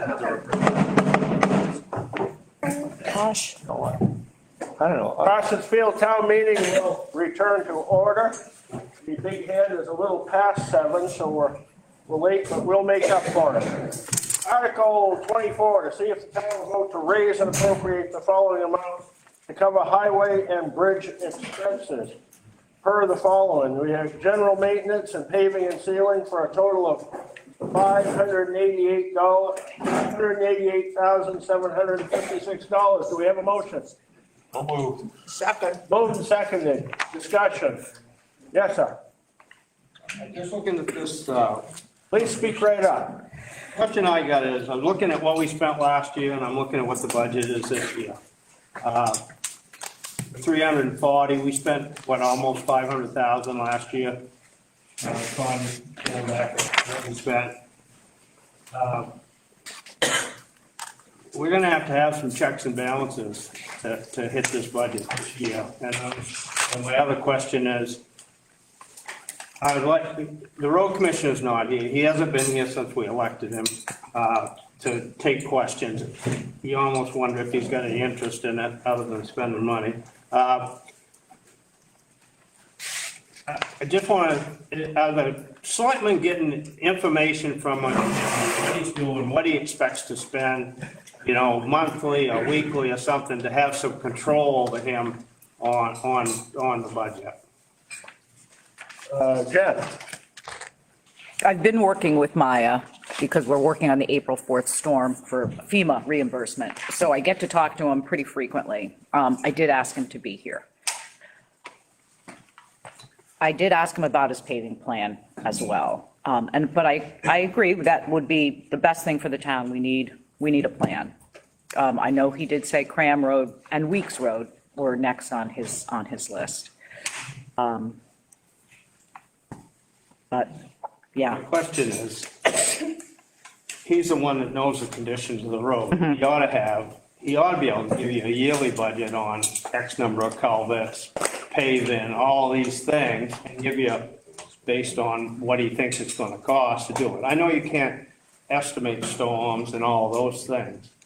A lot of it we get reimbursed from FEMA, but some type of information from him, so you guys can have an idea of the cost and some type of controls over the cost, other than just have him do the work, send us a bill, and we just exploded over our budget. I looked this up at 15% of our budget, what this is, so it's a big part of our budget. It is. Okay, Cliff. This gentleman is basically asking for transparency, which we don't get from him. He doesn't like to talk at meetings, he doesn't even attend them, he's made it clear, I don't want to attend any public meetings. And occasionally, our select board, like Jen, has a chance to speak to him. But there is transparency greatly lacking. Yes, sir, down in front. Okay, well, this is a problem we have with these elected officials who seem to be, I mean, they just do what they want to do. We had this problem with the last two road commissioners. It should be mandatory that the CEO reports to the planning board every meeting. And if he has an excuse not to be there, it should be a sick excuse, not that they have to go somewhere with their family or something. This is a responsibility of these elected and appointed positions to be at the appropriate places to explain themselves. We don't know what Tuck is doing. And I say Tuck because that's the company he owns, and that's what he uses. I see the trucks going by all the time, but I never see him stop to do anything. And he's not here today. It should be mandatory that he is here, and he should have a period of time within this meeting to speak about these two particular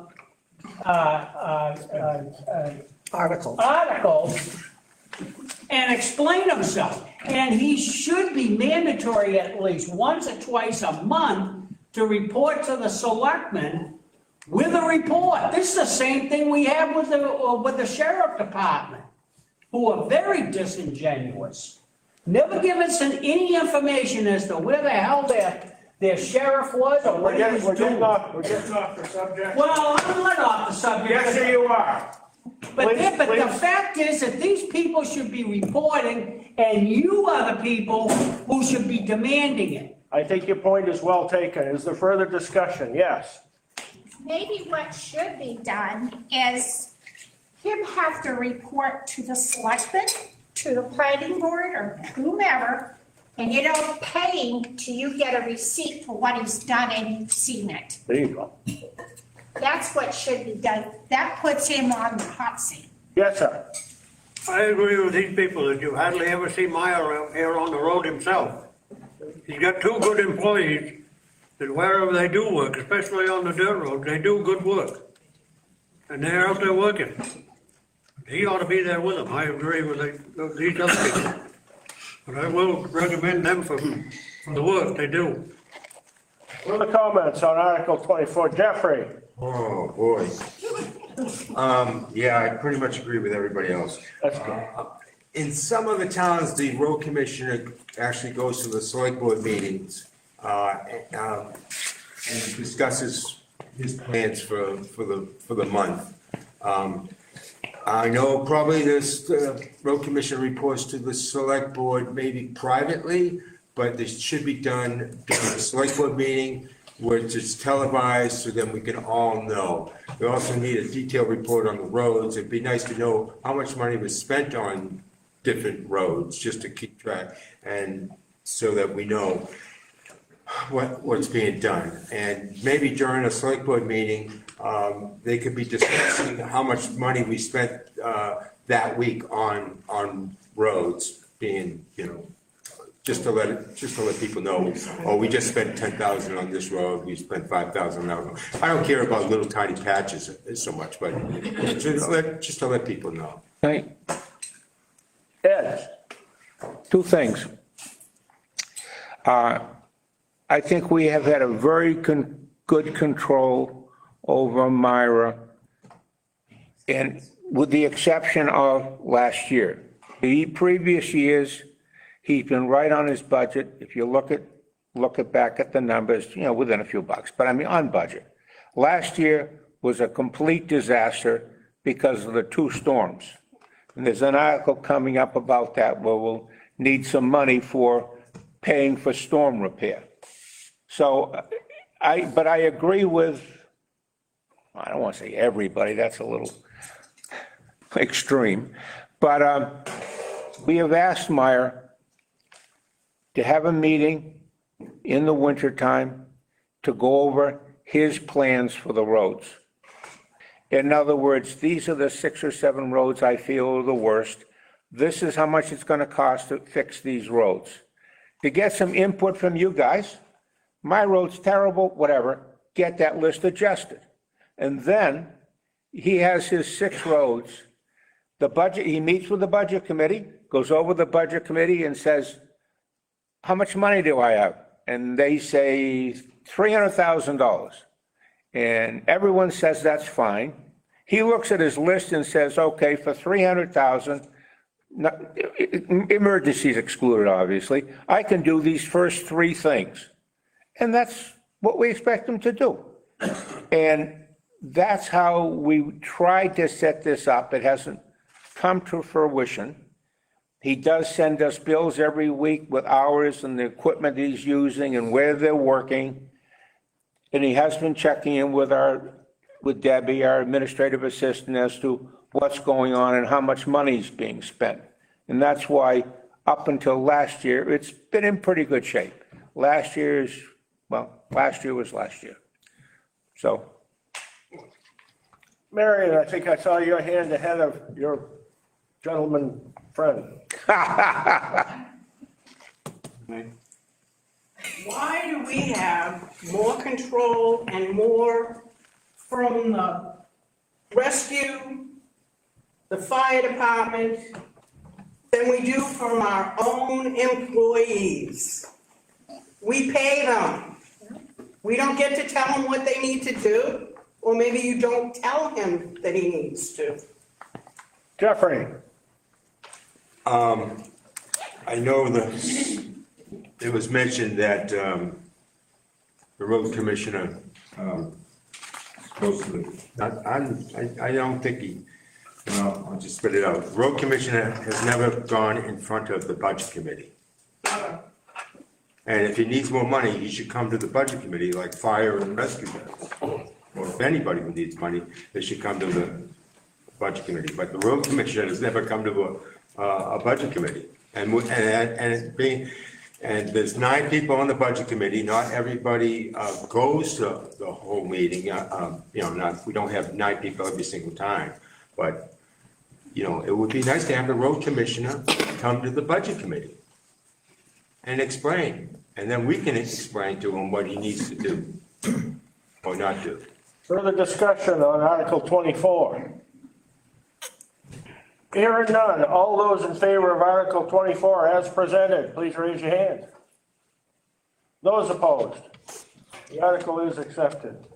Article 25, see if town vote to authorize the selectmen to appropriate up to $98,804 maintenance of roads from current year LRAP money.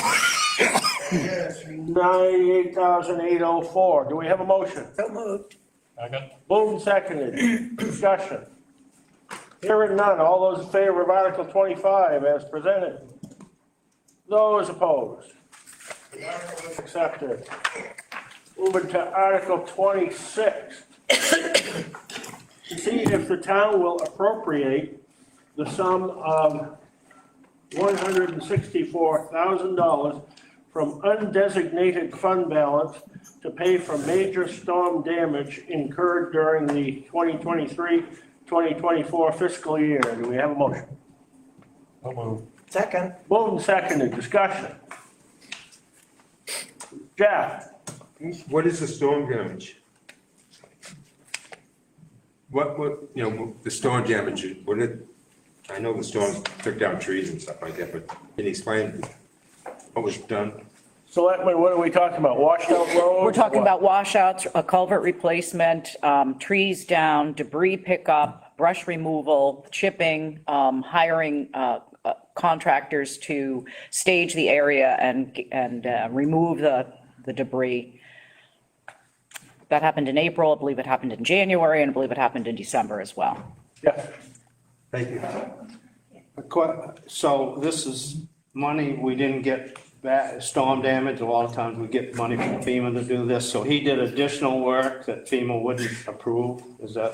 FEMA has declared the disasters, but it takes months and months for us to get 75% of the total reimbursed. State will reimburse us 15%, and the town's responsible for 10%. If we see that by the end of the year, I'll feel happy. I'll be lucky.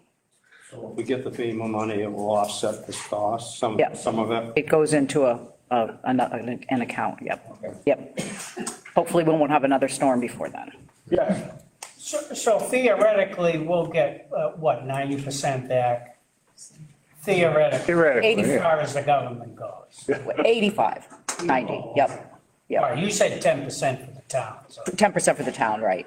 Right. okay. Theoretically. But I mean, how far behind are you right now? Is it 23 and 24, or do they still owe money for 22, or? We've caught up with 22, except for one potential cost for an engineer.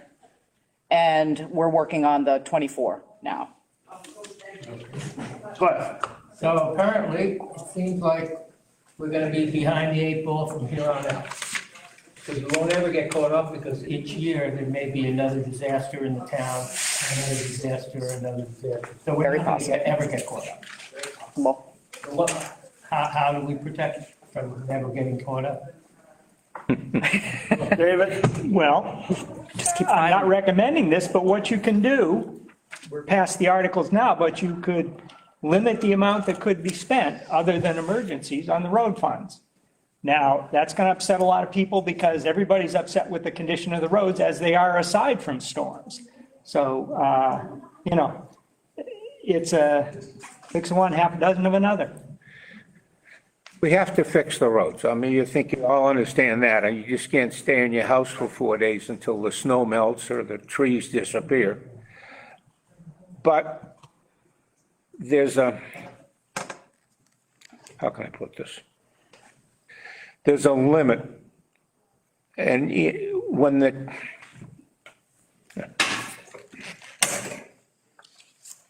when you get over the budget, you're spending money that obviously no one, not the budget committee, and no one really can plan for. You don't want to increase the budget to cover the contingencies that may not happen. Because if the contingencies don't happen, that just means we've taxed you folks too much money. The idea is the budget and the spending come out even. So I think we have to treat the exceptions as exceptions and say, and do exactly what we're doing. Jen worked with Meyer and FEMA, kept track of the money, took pictures, and get as much money back as we can. If we get 90% back of this, that's what, about $16,000 it would cost us. So we're not in bad shape. We're just, Plan, I like that plan. It doesn't look like it's gonna be reality. well, it may not be. We won't know. It just doesn't look like it's gonna be. We won't know. Because FEMA as well as Parsonsfield, as well as every town in this country is not gonna be able to keep up with what's going on. But we have to We have to take our chainsaws Right. out, get out as people in the town, and fix the roads. Right. I don't know any other option we have. We did that all the time. Money isn't gonna do it Yeah, the way they used to do it, right, Joe? yeah, Okay, briefly, please. I'm gonna try. When there's a storm, I usually have marking ribbons in my car so that I can mark when there's trees down on the roads and stuff like that. I don't really feel it's my job to be doing that, but It isn't. as a citizen concerned about safety, I'll go around and mark, put ribbons on the trees that are hanging over the roads and stuff like that. So if you see a green ribbon, it's probably mine. But I think it shouldn't be, it should be everybody's job, but it should be the road commission's job as well, to mark these trees that are hanging over the roads or on wires or, just, because there's an awful lot of trees still sitting on the wires. And It's something for all of us old retired guys to do. Further comment on Article 26, storm damage. Here and none, all those in favor of Article 26 as presented. Those opposed? The article is accepted. Article 27, see if the town will vote to raise and appropriate the sum of $15,000 to cover the general assistance program. Do we have a motion? So moved. Moved and seconded. Comments? Jack?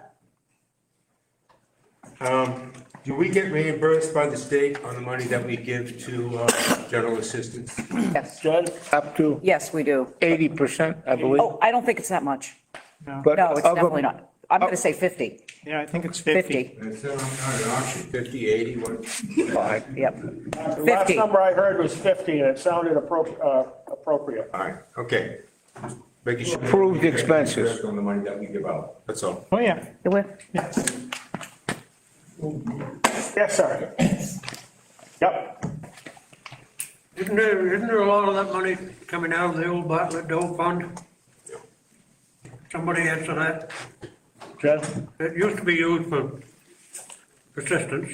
The Bartlett Doe Fund is set up specifically to offset the cost of schools, I know the Piper Free High School Fund is used to. as is the Elijah Fox Fund. So there are, Doe Fund, I remember years ago, they voted to use that for general assistance. could have been school general assistance. I don't remember that far Yeah. back. I can't, basically, we, through articles and the boards that run those funds, we get monies each year. They go into our general fund, quite frankly, and then they get used from that. So some of it's going to go for general assistance, but nothing is earmarked for general assistance. Okay.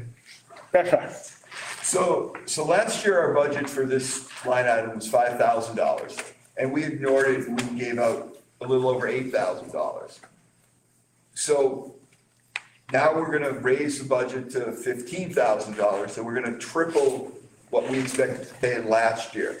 And I'm all for when people need a helping hand, we should do that. I don't mind that we necessarily ignored the budget last year to do what we did. But my concern is now we've tripled it and we're gonna ignore the budget again because more people are gonna be like, ooh, they got way more money. And I'm not trying to say that collective shouldn't help, but from a budgeting standpoint, I think this is how we get out of control. Because then 2 years from now, we're gonna take this 15 and we're gonna spend, we're gonna double what we spent. And I just don't know that that's the kind of community they wanna live in. Jen? If you look back in 22, 23, the general assistance budget was a lot higher than 5,000, and it wasn't spent. So that's why it went down last year. The amount of money that's been given out for general assistance in this past year exceeded the $5,000 budget, and people have to meet criteria. And there are a lot of people who need help. Rent assistance, food, what have you, but they do have to meet specific criteria. People can't just say, hey, there's a lot of money there, let's apply. There is criteria. That criteria is state controlled, and we're seeing a lot more people come in asking for it. We asked for more, the budget committee recommended a little less. Marion? That amount, if I'm correct, that came to the budget committee was from the select board's assistant a request with no explanation, and she's not here either. Further discussion on Article 27, general assistance. Hearing none, all those in favor of Article 27, $15,000 as presented. Those opposed? The article is accepted. Article 28, see if the town will vote to raise and appropriate the following sums to cover cultural and recreational expenses. We've got the library, Shakopee Valley Rec Council, and the Historical Society for a total of $10,500. Do we have a motion? So, oops, sorry. Second. Moved and seconded, discussion. Hearing none, all those in favor of Article 28 as presented. Those opposed? Article is accepted. See if the town will vote to raise and appropriate the following sums to cover social service expenses, and the totality of the whole thing is $8,883. Can we have a motion? So moved. Second. Moved and seconded, discussion. Hearing none. All those in favor of Article 29 as presented. Those opposed? Article is accepted. By the way, I forgot to mention, whoever made those brownies over there. There might be some left at the end. Article 30, see if the town will vote to raise and appropriate the following sums to cover miscellaneous expenses. These are care of veterans' graves, the Legion Post, and gravestone repairs for a total of $7,500. Can we have a motion? So moved. Second. Moved and seconded, discussion. Yes.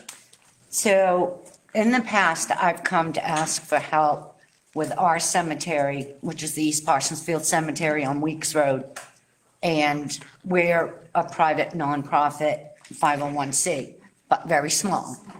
And of course, I've been denied, but we have veterans, we have older graves, early 1800s. There's a lot of stones down, there's old trees that keep falling over, breaking off. And I'm just, once again, wondering if we have $6,000 asked for mowing and care of veterans' graves, why is it that I can't get a little money for help with our cemeteries? We have two. We have the one that's like got 1,800 burials, and then we've got the annex, which has got veterans. We've got old trees that we need to take down. I got an estimate for like $2,500. We're in desperate need of trying to get. Selectmen have any comment on that matter, David? Sure, we are looking at this. We learned last year that we can actually spend money on private cemeteries. However, it's very restricted, and the way that it's distributed is very restricted. So we basically put a policy in place that said when we get to a point where we're ready to go further with this, we will accept requests from people and address them as they come in and go from there. We're still trying to catch up with the town cemeteries, and that's not a small. Okay, my other question would be, every year you ask for money for cemeteries. What happens to the money that you don't spend? Is it kept in a cemetery account so that you build up that? As of a couple of years ago, we set up a reserve account. We had an article that says that that money will roll into the reserve or stay in the reserve if it's not spent, yes.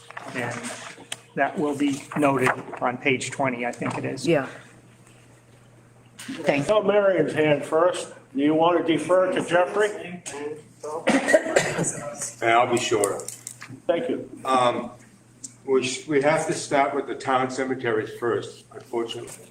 And the $6,000 could be spent pretty fast if we cut down the dead trees that are on the cemeteries right now, and do some de-stumping on some of these roads, on some of the cemeteries. So if we start spending money, it should be done to the town cemeteries first, and that $6,000 will disappear pretty quick. And there was a lot of broken stones in our own town cemeteries. So Lots. charity starts at home, I guess. So. Yeah. Further discussion, Article 30, cemeteries. And how many town cemeteries are there? 3. There's 3. Yep. Okay. The rest are all private cemeteries? Of which they number 165. Okay. History of people. Yeah. Yes, sir. I just wanted to comment that for several years, I was on the board of directors for the Maplewood Cemetery. But I think that one is basically self-supporting. They have an investment they've had for years that they live off of. And they do a pretty good job taking care of the cemetery. And there are hundreds of little cemeteries all over town that get very little, if any, care. Further discussion on Article 30, cemeteries. Hearing none, all those in favor of Article 30, $7,500 as read, please raise your hand. Those opposed, article is accepted. Article 31, to see if the town will vote to raise and appropriate the sum of $2,882 for the town's share of funding the courtesy boat inspection station at the Long Pond Boat Ramp. So moved. Moved and seconded, discussion. Hearing none, all those in favor of Article 31 as read. Those opposed, article is accepted. If anyone has wants any information, I'll share it with them afterwards regarding that. Everybody needs to know about courtesy boat inspections and keeping the milfoils out and all that stuff. You got it. You got it. Okay, Article 32, to see if the town will vote to appropriate the refunded fees from snowmobile registration to be split equally between the Shakopee Valley Snowdrifters, Inc. Snowmobile Club and the Route 11 Streakers Snowmobile Club. Said sum to be the amount refunded by the state for the prior fiscal year. We're told it's $543.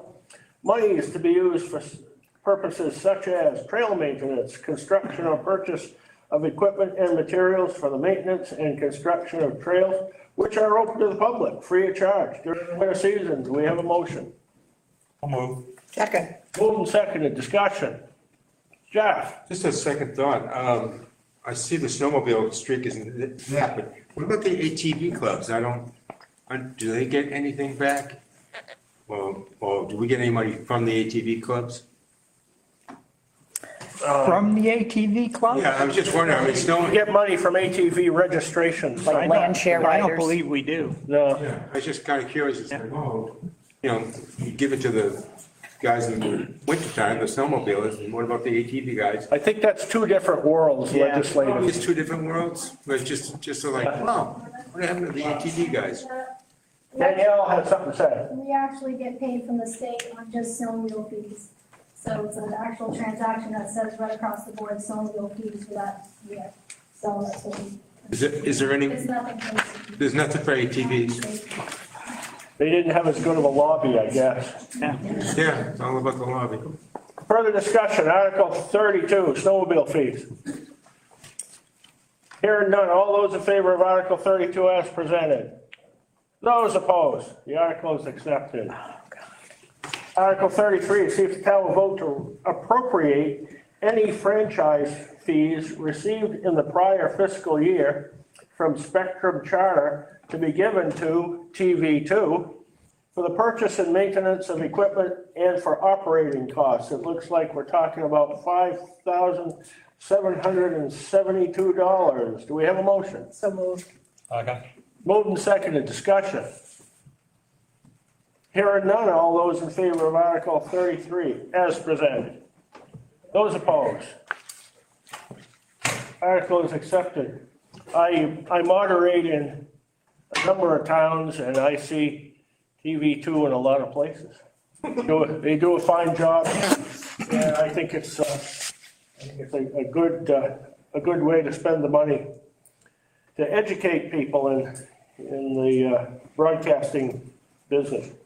Article 34, see if the town will raise and appropriate $6,000, that'd be $2,000 each, to authorize the selectmen on behalf of the town to enter into a mutual aid agreement with the town of Newfields Fire Department, town of Limerick's Fire Department, and the town of Effingham's Fire Department for fire protection, and Effingham Rescue for emergency first response medical care for the western area of Parsonsfield for the ensuing year. Do we have a motion? So moved.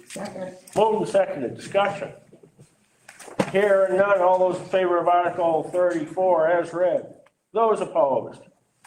Article is accepted.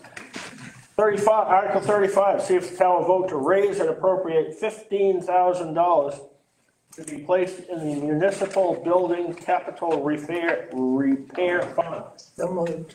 Second. Moved and seconded. Hearing none, all those in favor of Article 35 as presented. And those opposed. Article is accepted. Article 36, to see if the town will vote to appropriate $40,000 from the Bartlett Doe Fund, credited to the relief account by vote of the town on March 9, 1953, for the support of the common school, and said sum to be applied as partial payment of the school assessment for the ensuing year. Second. Moved and seconded, discussion. Hearing none, all those in favor of Article 36 as presented. Those opposed? Article is accepted. And there's one gentleman here who I understand was present at that meeting on March 9th in 1953. Is that correct? Yeah, I wasn't a voting age at that time. I was 14 years old. You were there. I was there, yes. Very good. Article 37, to see if the town will vote to authorize the selectmen on behalf of the town to accept or refuse donations and bequests that may be offered to the town, and if accepted, to spend the same in accordance with the wishes of the donor. Expenditures shall be in addition to any other amounts raised or appropriated elsewhere for a similar purpose. So moved. Second. Moved and seconded. Discussion. Hearing none, all those in favor of Article 37 as read. Them as opposed. Articles accepted. Article 38. To see if the town will vote to establish 60 days after commitment as the date when 2024 real estate and personal property taxes will be due and payable, and to establish a rate of 7% interest to be charged on unpaid taxes as of that date. For information, the maximum allowable rate set by the state of Maine is 8.5% per annum. Do we have a motion? So moved. Second. Moved and seconded, discussion. Jeffrey? It looks like we're gonna pass probably everything on the budget. So, how much is our taxes gonna go up so we can figure out how many people won't be able to pay their taxes on time? That's a hard question. You want to try it, David? No, I don't. I don't know what the surplus is going to be. I don't know where we are. Personally, I can't estimate that. I don't know if you folks can. I know we didn't estimate that last year until Yeah. after this meeting and several weeks later. Don't know. The budget did go up about $200,000. Yeah. Well, I'm just curious, because, TBD. Further questions, comments on Article 38? All those in favor of Article 38 as read? Those opposed? Article is accepted. Article 39, to see if the town will vote to establish a rate of 2% discount to be allowed on all real estate and personal property taxes paid in full within 30 days of commitment. So moved. Second. Moved and seconded. Discussion. Jeffrey? how much money did we lose by giving the 2% from last year? I don't have that figure in front of me. Yeah, I don't have that figure. I remember one or 2 years while I was clerk, it was less than $10,000 is all I can say. Okay, well, that's a good incentive for people to pay their taxes early. Keep bringing that matter up over in the town of Baldwin, they laugh at me. No, I know, because I think it's a hell of a good idea. some towns don't Yeah. offer that. Yeah. Further discussion? Hearing none, all those in favor of Article 39 as read? Those opposed? Article is accepted. Turn the page. Article 40, to see if the town will vote to use the tax lien mortgage method for the collection of unpaid discounted taxes after the expiration of 8 months from the commitment date, and to establish 7% as the rate of interest to be charged on all liens until paid in full. The maximum allowable rate set by the state of Maine is 8.5% per annum.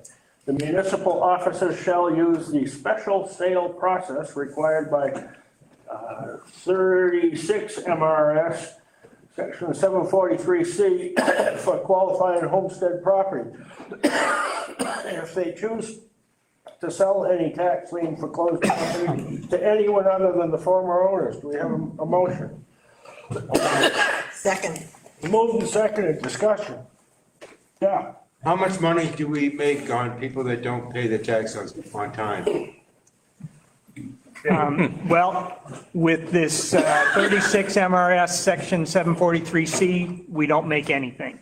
Basically, any funds that we receive over and above taxes, interest, fees, and any expenditures we've had, legal expenses, for instance, we have to pay back to the prior owner.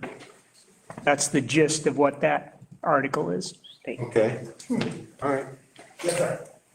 Didn't that cover any member of the original owning family that wants to buy it back? They get a chance to have it? Does it extend to extended family or just the original owner, David? We don't have a policy as such. We would certainly consider it. It would probably be in conjunction with talking to the prior owner, though. I've heard of it happening, that some member of the existing family, it wasn't really the original owners, they did get a chance at it. Yeah. But that's not really a policy of the town, it has to be done. In my time, we haven't had that come up, but like I say, we would certainly consider it in conjunction with the prior owner. Yeah. Further discussion on Article 40. Hearing none, all those in favor of Article 40 as read? Those opposed? Article passes. I don't know how many more articles I've got down in my throat. Oh, thank you, my dear. This is my second town meeting this week. On Wednesday evening, I had a special town meeting up in Porter. They had, 10, 12 articles. We got through that. Anyway, let's go to Article 41, see if the town will vote to authorize the tax collector to accept prepayment of taxes, the amount collected not to exceed the previous year's taxes. Interest on any prepayment will be 0%. We have a motion. So moved. Second. Discussion. Jeffrey. I know, we get our tax bills once a year, and I know it'd be a pain in the neck to do it, send out a halfway notice, but it's just a thought of sending a halfway notice saying, your tax rate if you paid it this much, Further discussion? Okay, all those in favor of Article 41 as presented? Those opposed? Article is accepted. Article 42, see if the town will vote to establish 7% as the rate of interest it will pay on taxes that have been overpaid in excess of the full amount assessed in accordance with MRSA Title 36, Section 506A. We need a motion. Second. Moved and seconded, discussion. Hearing none, all those in favor of Article 42 as read? Those opposed? Article is accepted. Article 43, to see if the town will vote to authorize the selectmen to use monies from the overlay account for real estate and personal property tax discounts and tax abatements, including any interest accrued thereon. So moved. Second. Moved and seconded, discussion. Hearing none, all those in favor of Article 43 as read? And those opposed? Article's accepted. Article 44. To see if the town will vote to exceed the 2024 municipal property tax levy per MRSA Title 30A. Parentheses, an affirmative vote will allow this municipality to surpass the 2023 limit, but requires that the 2024 limit be used as a base for next year's limit calculation. Do we have a motion? So moved. Second. Moved and seconded. Discussion. I believe this has to be by written ballot. I believe you're correct. Okay. We need a minimum of 3 written ballots. So if we could have 3. You could still have discussion. I Yeah, don't we mean to can still interrupt have, there. we can still have discussion if you want to. This is state boilerplate. Wait a minute, the gentleman in the back wishes to say something. All right, didn't we have the same vote last year?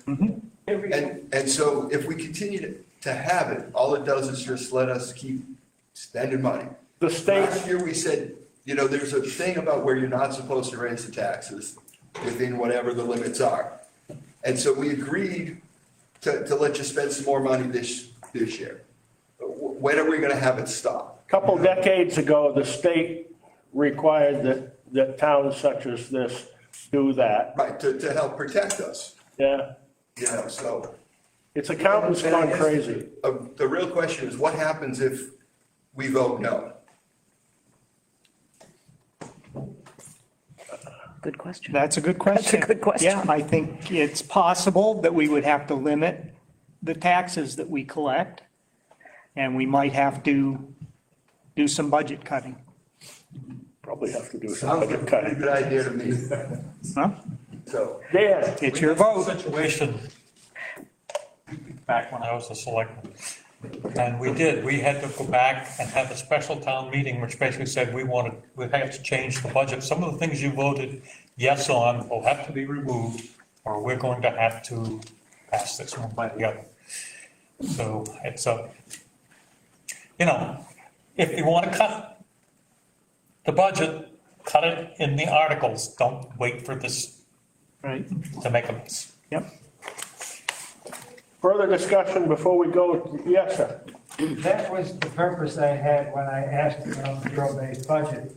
That is to say, if the selectmen can provide the information, for example, that Ed provided, people would feel a little bit more confident about issues like this.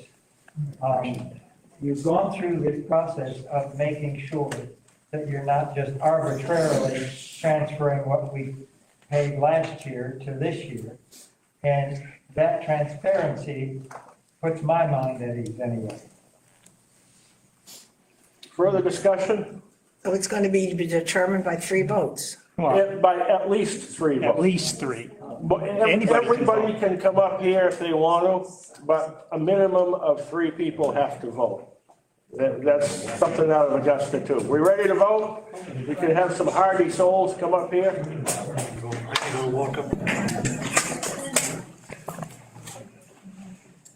Danielle says the vote is either a yes or a no. Do I have to spell it right? I think a Y will be. You gonna vote, Ed? No? No. Okay. But I think, They use that limit. this is, Limit to go, and then they. you can't, this budget can't exceed last year's budget by more than X percent. That's what this is. Municipal property tax levy. I think it's saying budget, but it sounds to me like it's just property tax. I'm gonna get it wrong, okay? I gotta get some more pieces. Yeah, can you?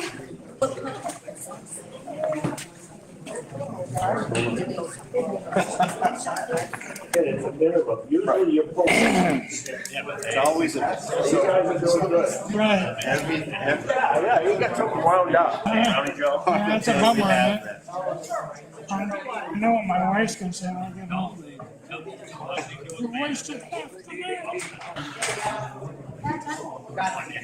I tried to get that for years. Just do it back in that mud season. No, we can't do it. We don't know what the costs are of the school and this and that. I said, geez, back then you couldn't do anything. Snow was melting mud everywhere. Now, middle of September with a million things to do and good weather. I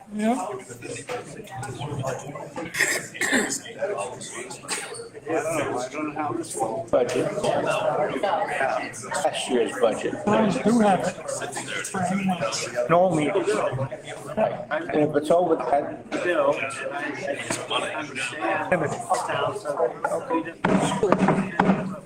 Everybody voted on Article 44, we wish to do so. Okay, voting on Article 44 is closed.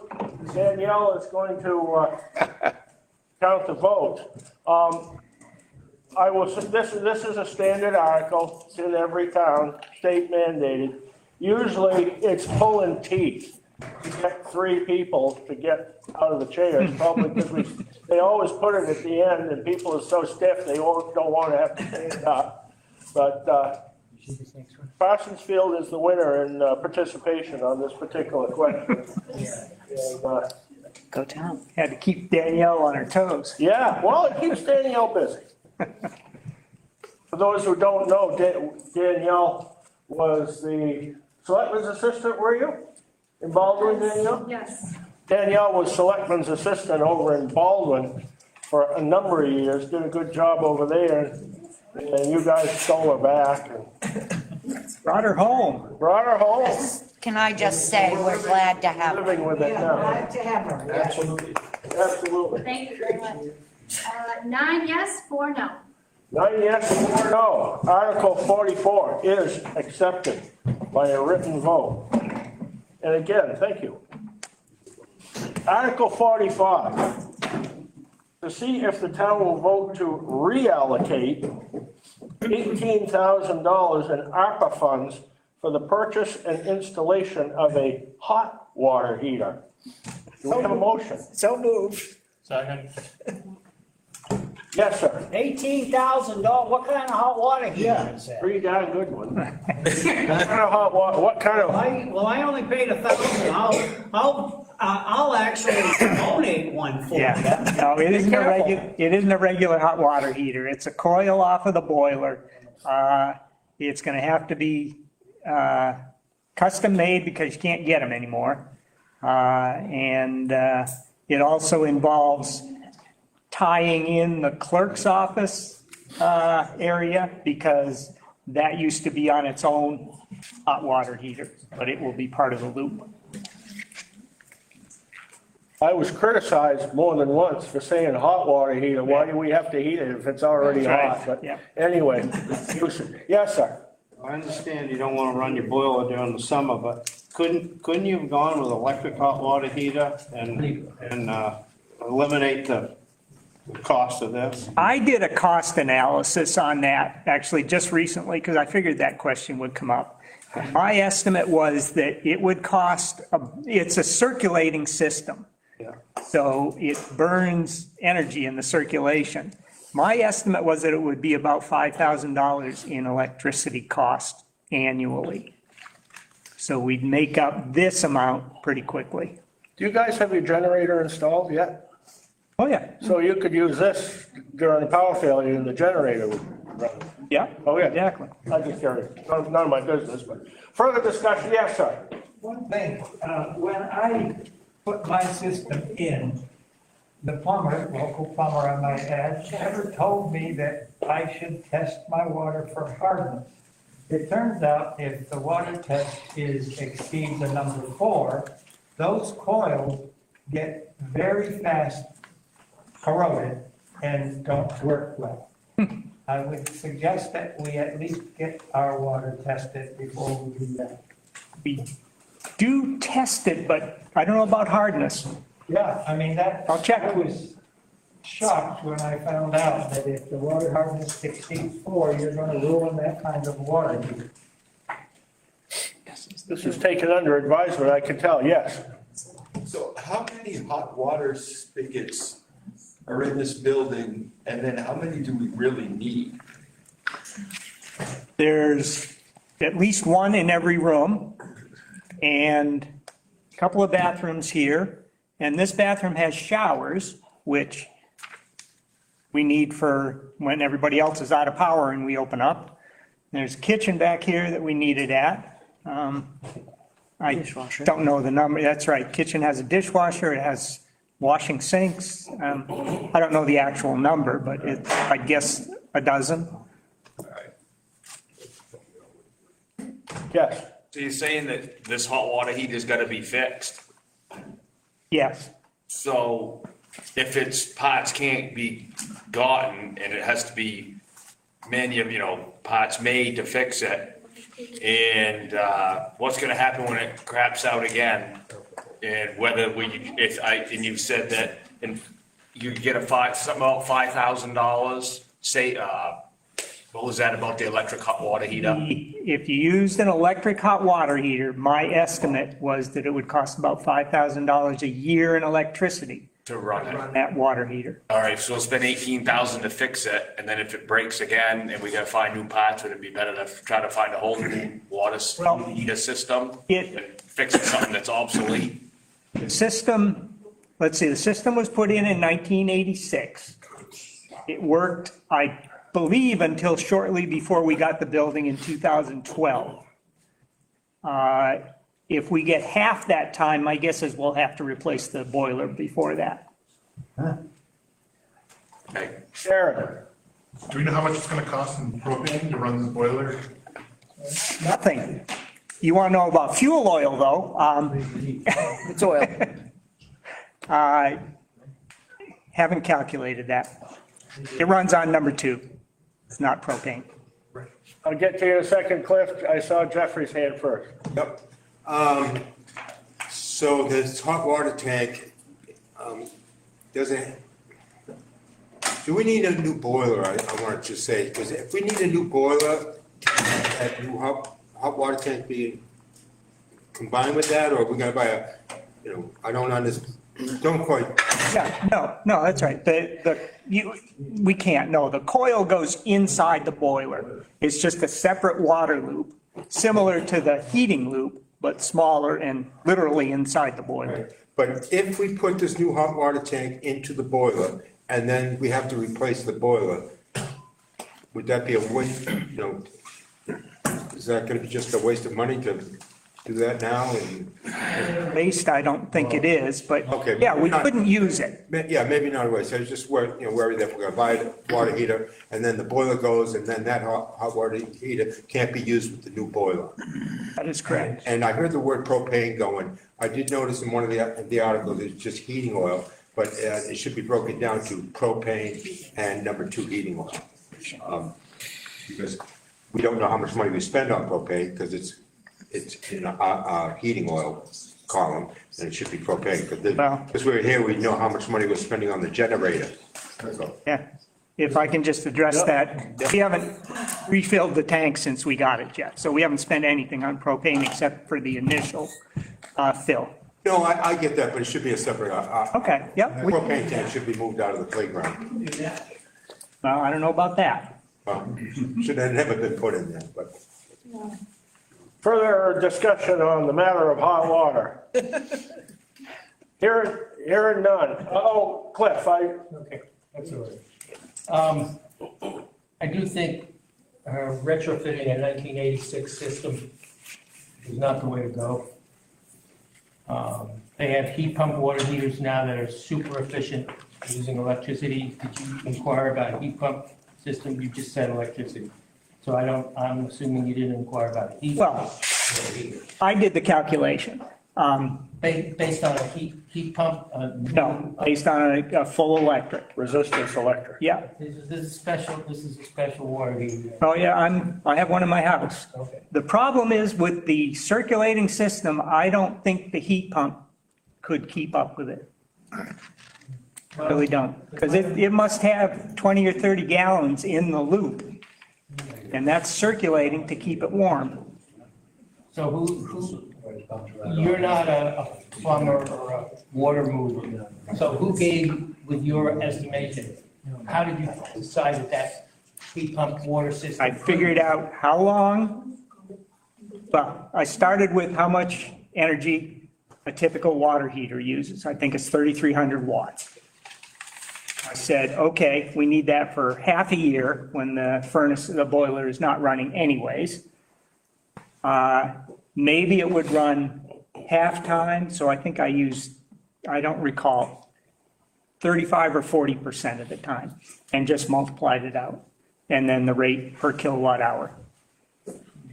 I think we have to start to look beyond the other technologies and bring information in from experts who deal with heat pump water systems and heat pumps in people's homes. You may even have one in your house. I think we have to look beyond the old technology and have to retrofit or rebuild and see what's out there that can work. I think it's out there that can work. We just haven't looked further. Way in the back corner, sir. David, I appreciate your efforts, and this raises the same question that Cliff mentioned. Looking at that old boiler and everything else, and again, I'm not an expert or even informed on this. I'm thinking, what about on-demand, an on-demand system? And of course, my favorite thing that routinely gets rejected is we've got that huge area by our community garden that somehow we should have filled with solar panels. I certainly pay no electric bill because of my solar panels. And that's in line with Cliff's suggestion that there's a lot coming down. And it's a lot of work for you guys, but it may be a good investment in time. I agree. I think we need this in the interim. Sorry. Jack? Well, before you mentioned solar, I was thinking the same thing. We have these solar panels, so, didn't it decrease to $5,000, or is that based on just a regular bill? They're sized for our regular bill. With the solar panels? With what? Including the solar? That's what I'm saying. The solar panels are If we sized. didn't have the solar panels, would be probably even a lot more. Well, no, because assuming the solar panels are already maxed out with what we have, the water heater would be on top of that full price. So we're maxed out on our solar panels. Yep. Good to know. Any further discussion on hot water? Hearing none, all those in favor of Article 45 to reallocate $18,000 in ARPA funds for the purchase of and installation of a hot water heater, please raise your hands. Okay, those opposed? Okay, I'm gonna have to do a count. Okay, let's see, those in favor?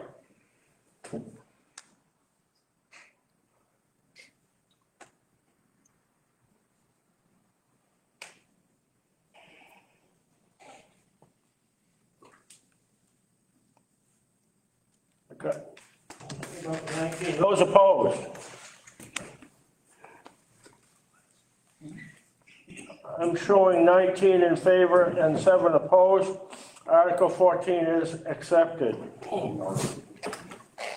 Article 46, to see if the town will vote to adopt the comprehensive plan completed by the Comprehensive Planning Committee in August of 2024. Do we have a motion? So moved. Second. Is there discussion? Hearing none. All those in favor of Article 46, comp plan, raise your hand. Those opposed? The article is accepted. I hope ours goes that easy in Baldwin. Article 47, it won't. Article 47, to see if the town will vote to change the name of the Keezer Falls Bridge to the Keezer Falls Veterans Memorial Bridge. Do we have a motion? So moved. Moved and seconded, discussion. Yes, sir. That is the bridge right there in Keezer Falls. That's the bridge right there in Keezer Falls. Yeah, Bridge they built. the mill, yeah. Well, how's that gonna work? That crosses into Porter. Is Porter agreeable? Jen? Porter did agree to the name change with a lot of discussion, They agree with the namesake, but it was voted in. because part of that bridge is actually belongs to Porter.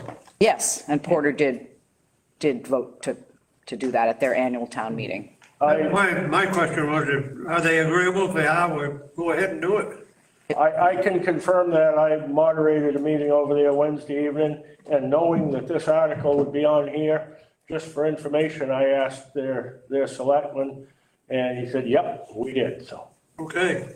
Further discussion, yes, David?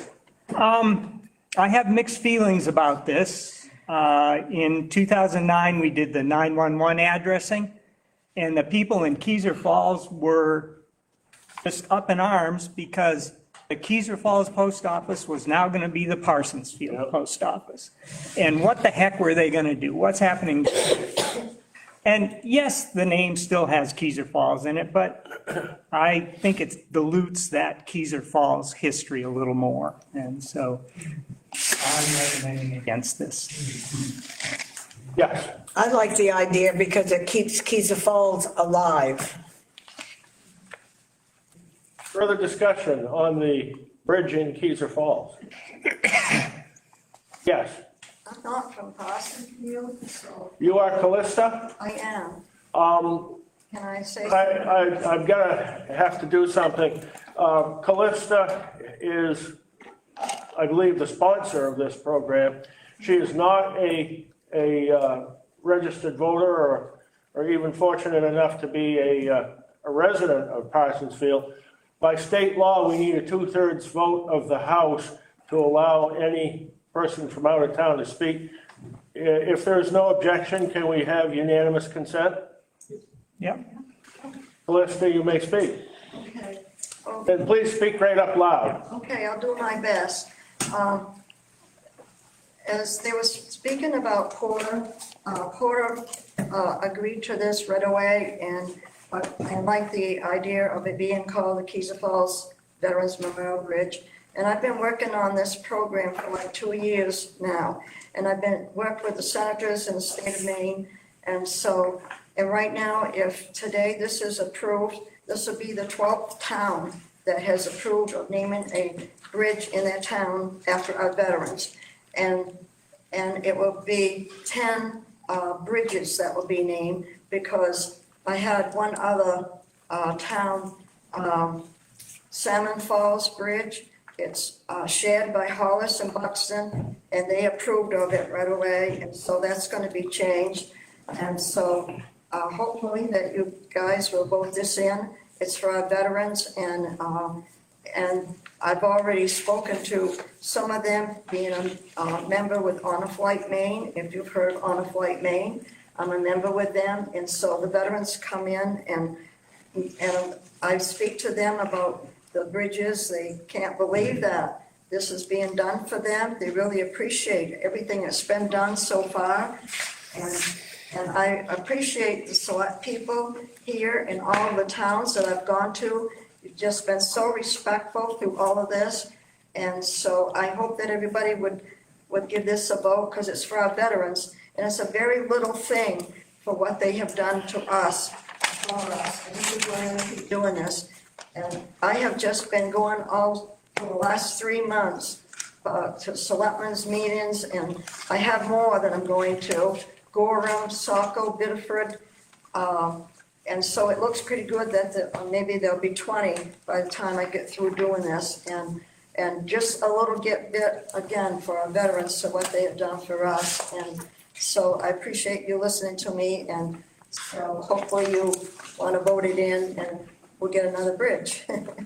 Thank you, Callista. Any further discussion on the bridge in Keys Falls, Marion? Not the bridge. I just want to say that I'm very disappointed that the select board did not dedicate a person to the front page.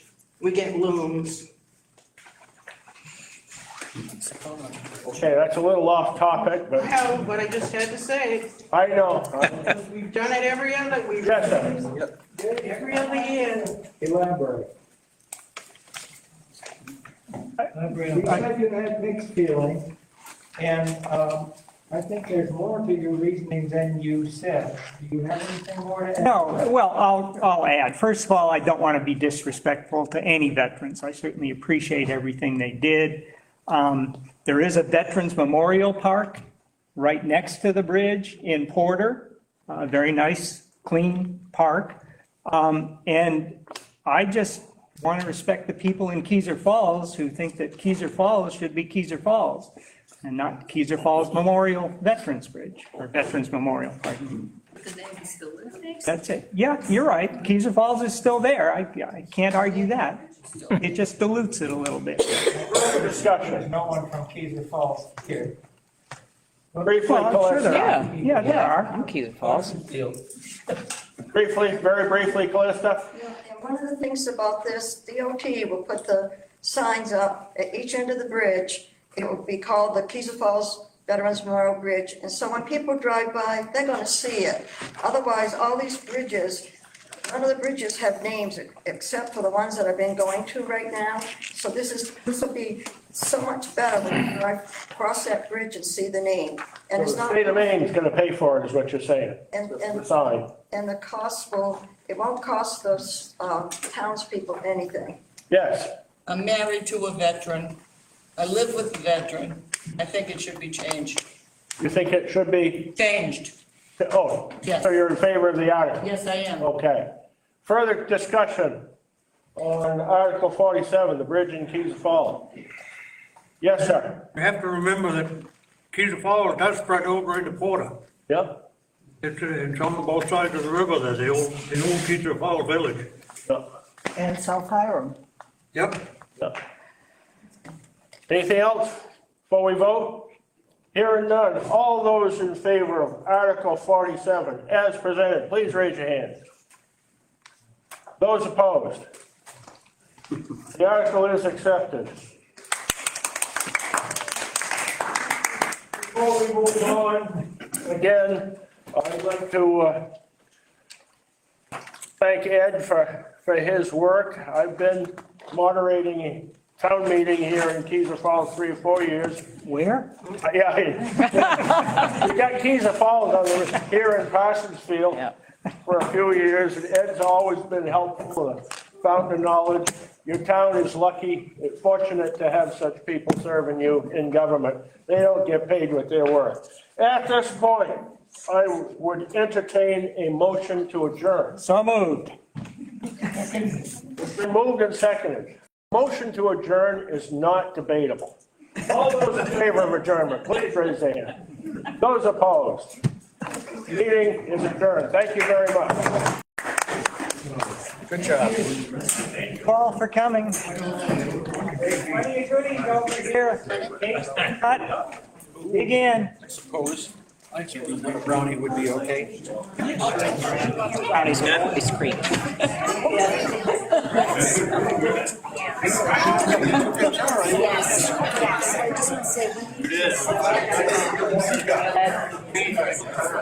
Now, what are you gonna do? I didn't get any of it. I really didn't get any of it. I ate about 4 ribs. That's all I got. Toppings, yes, they're gonna call.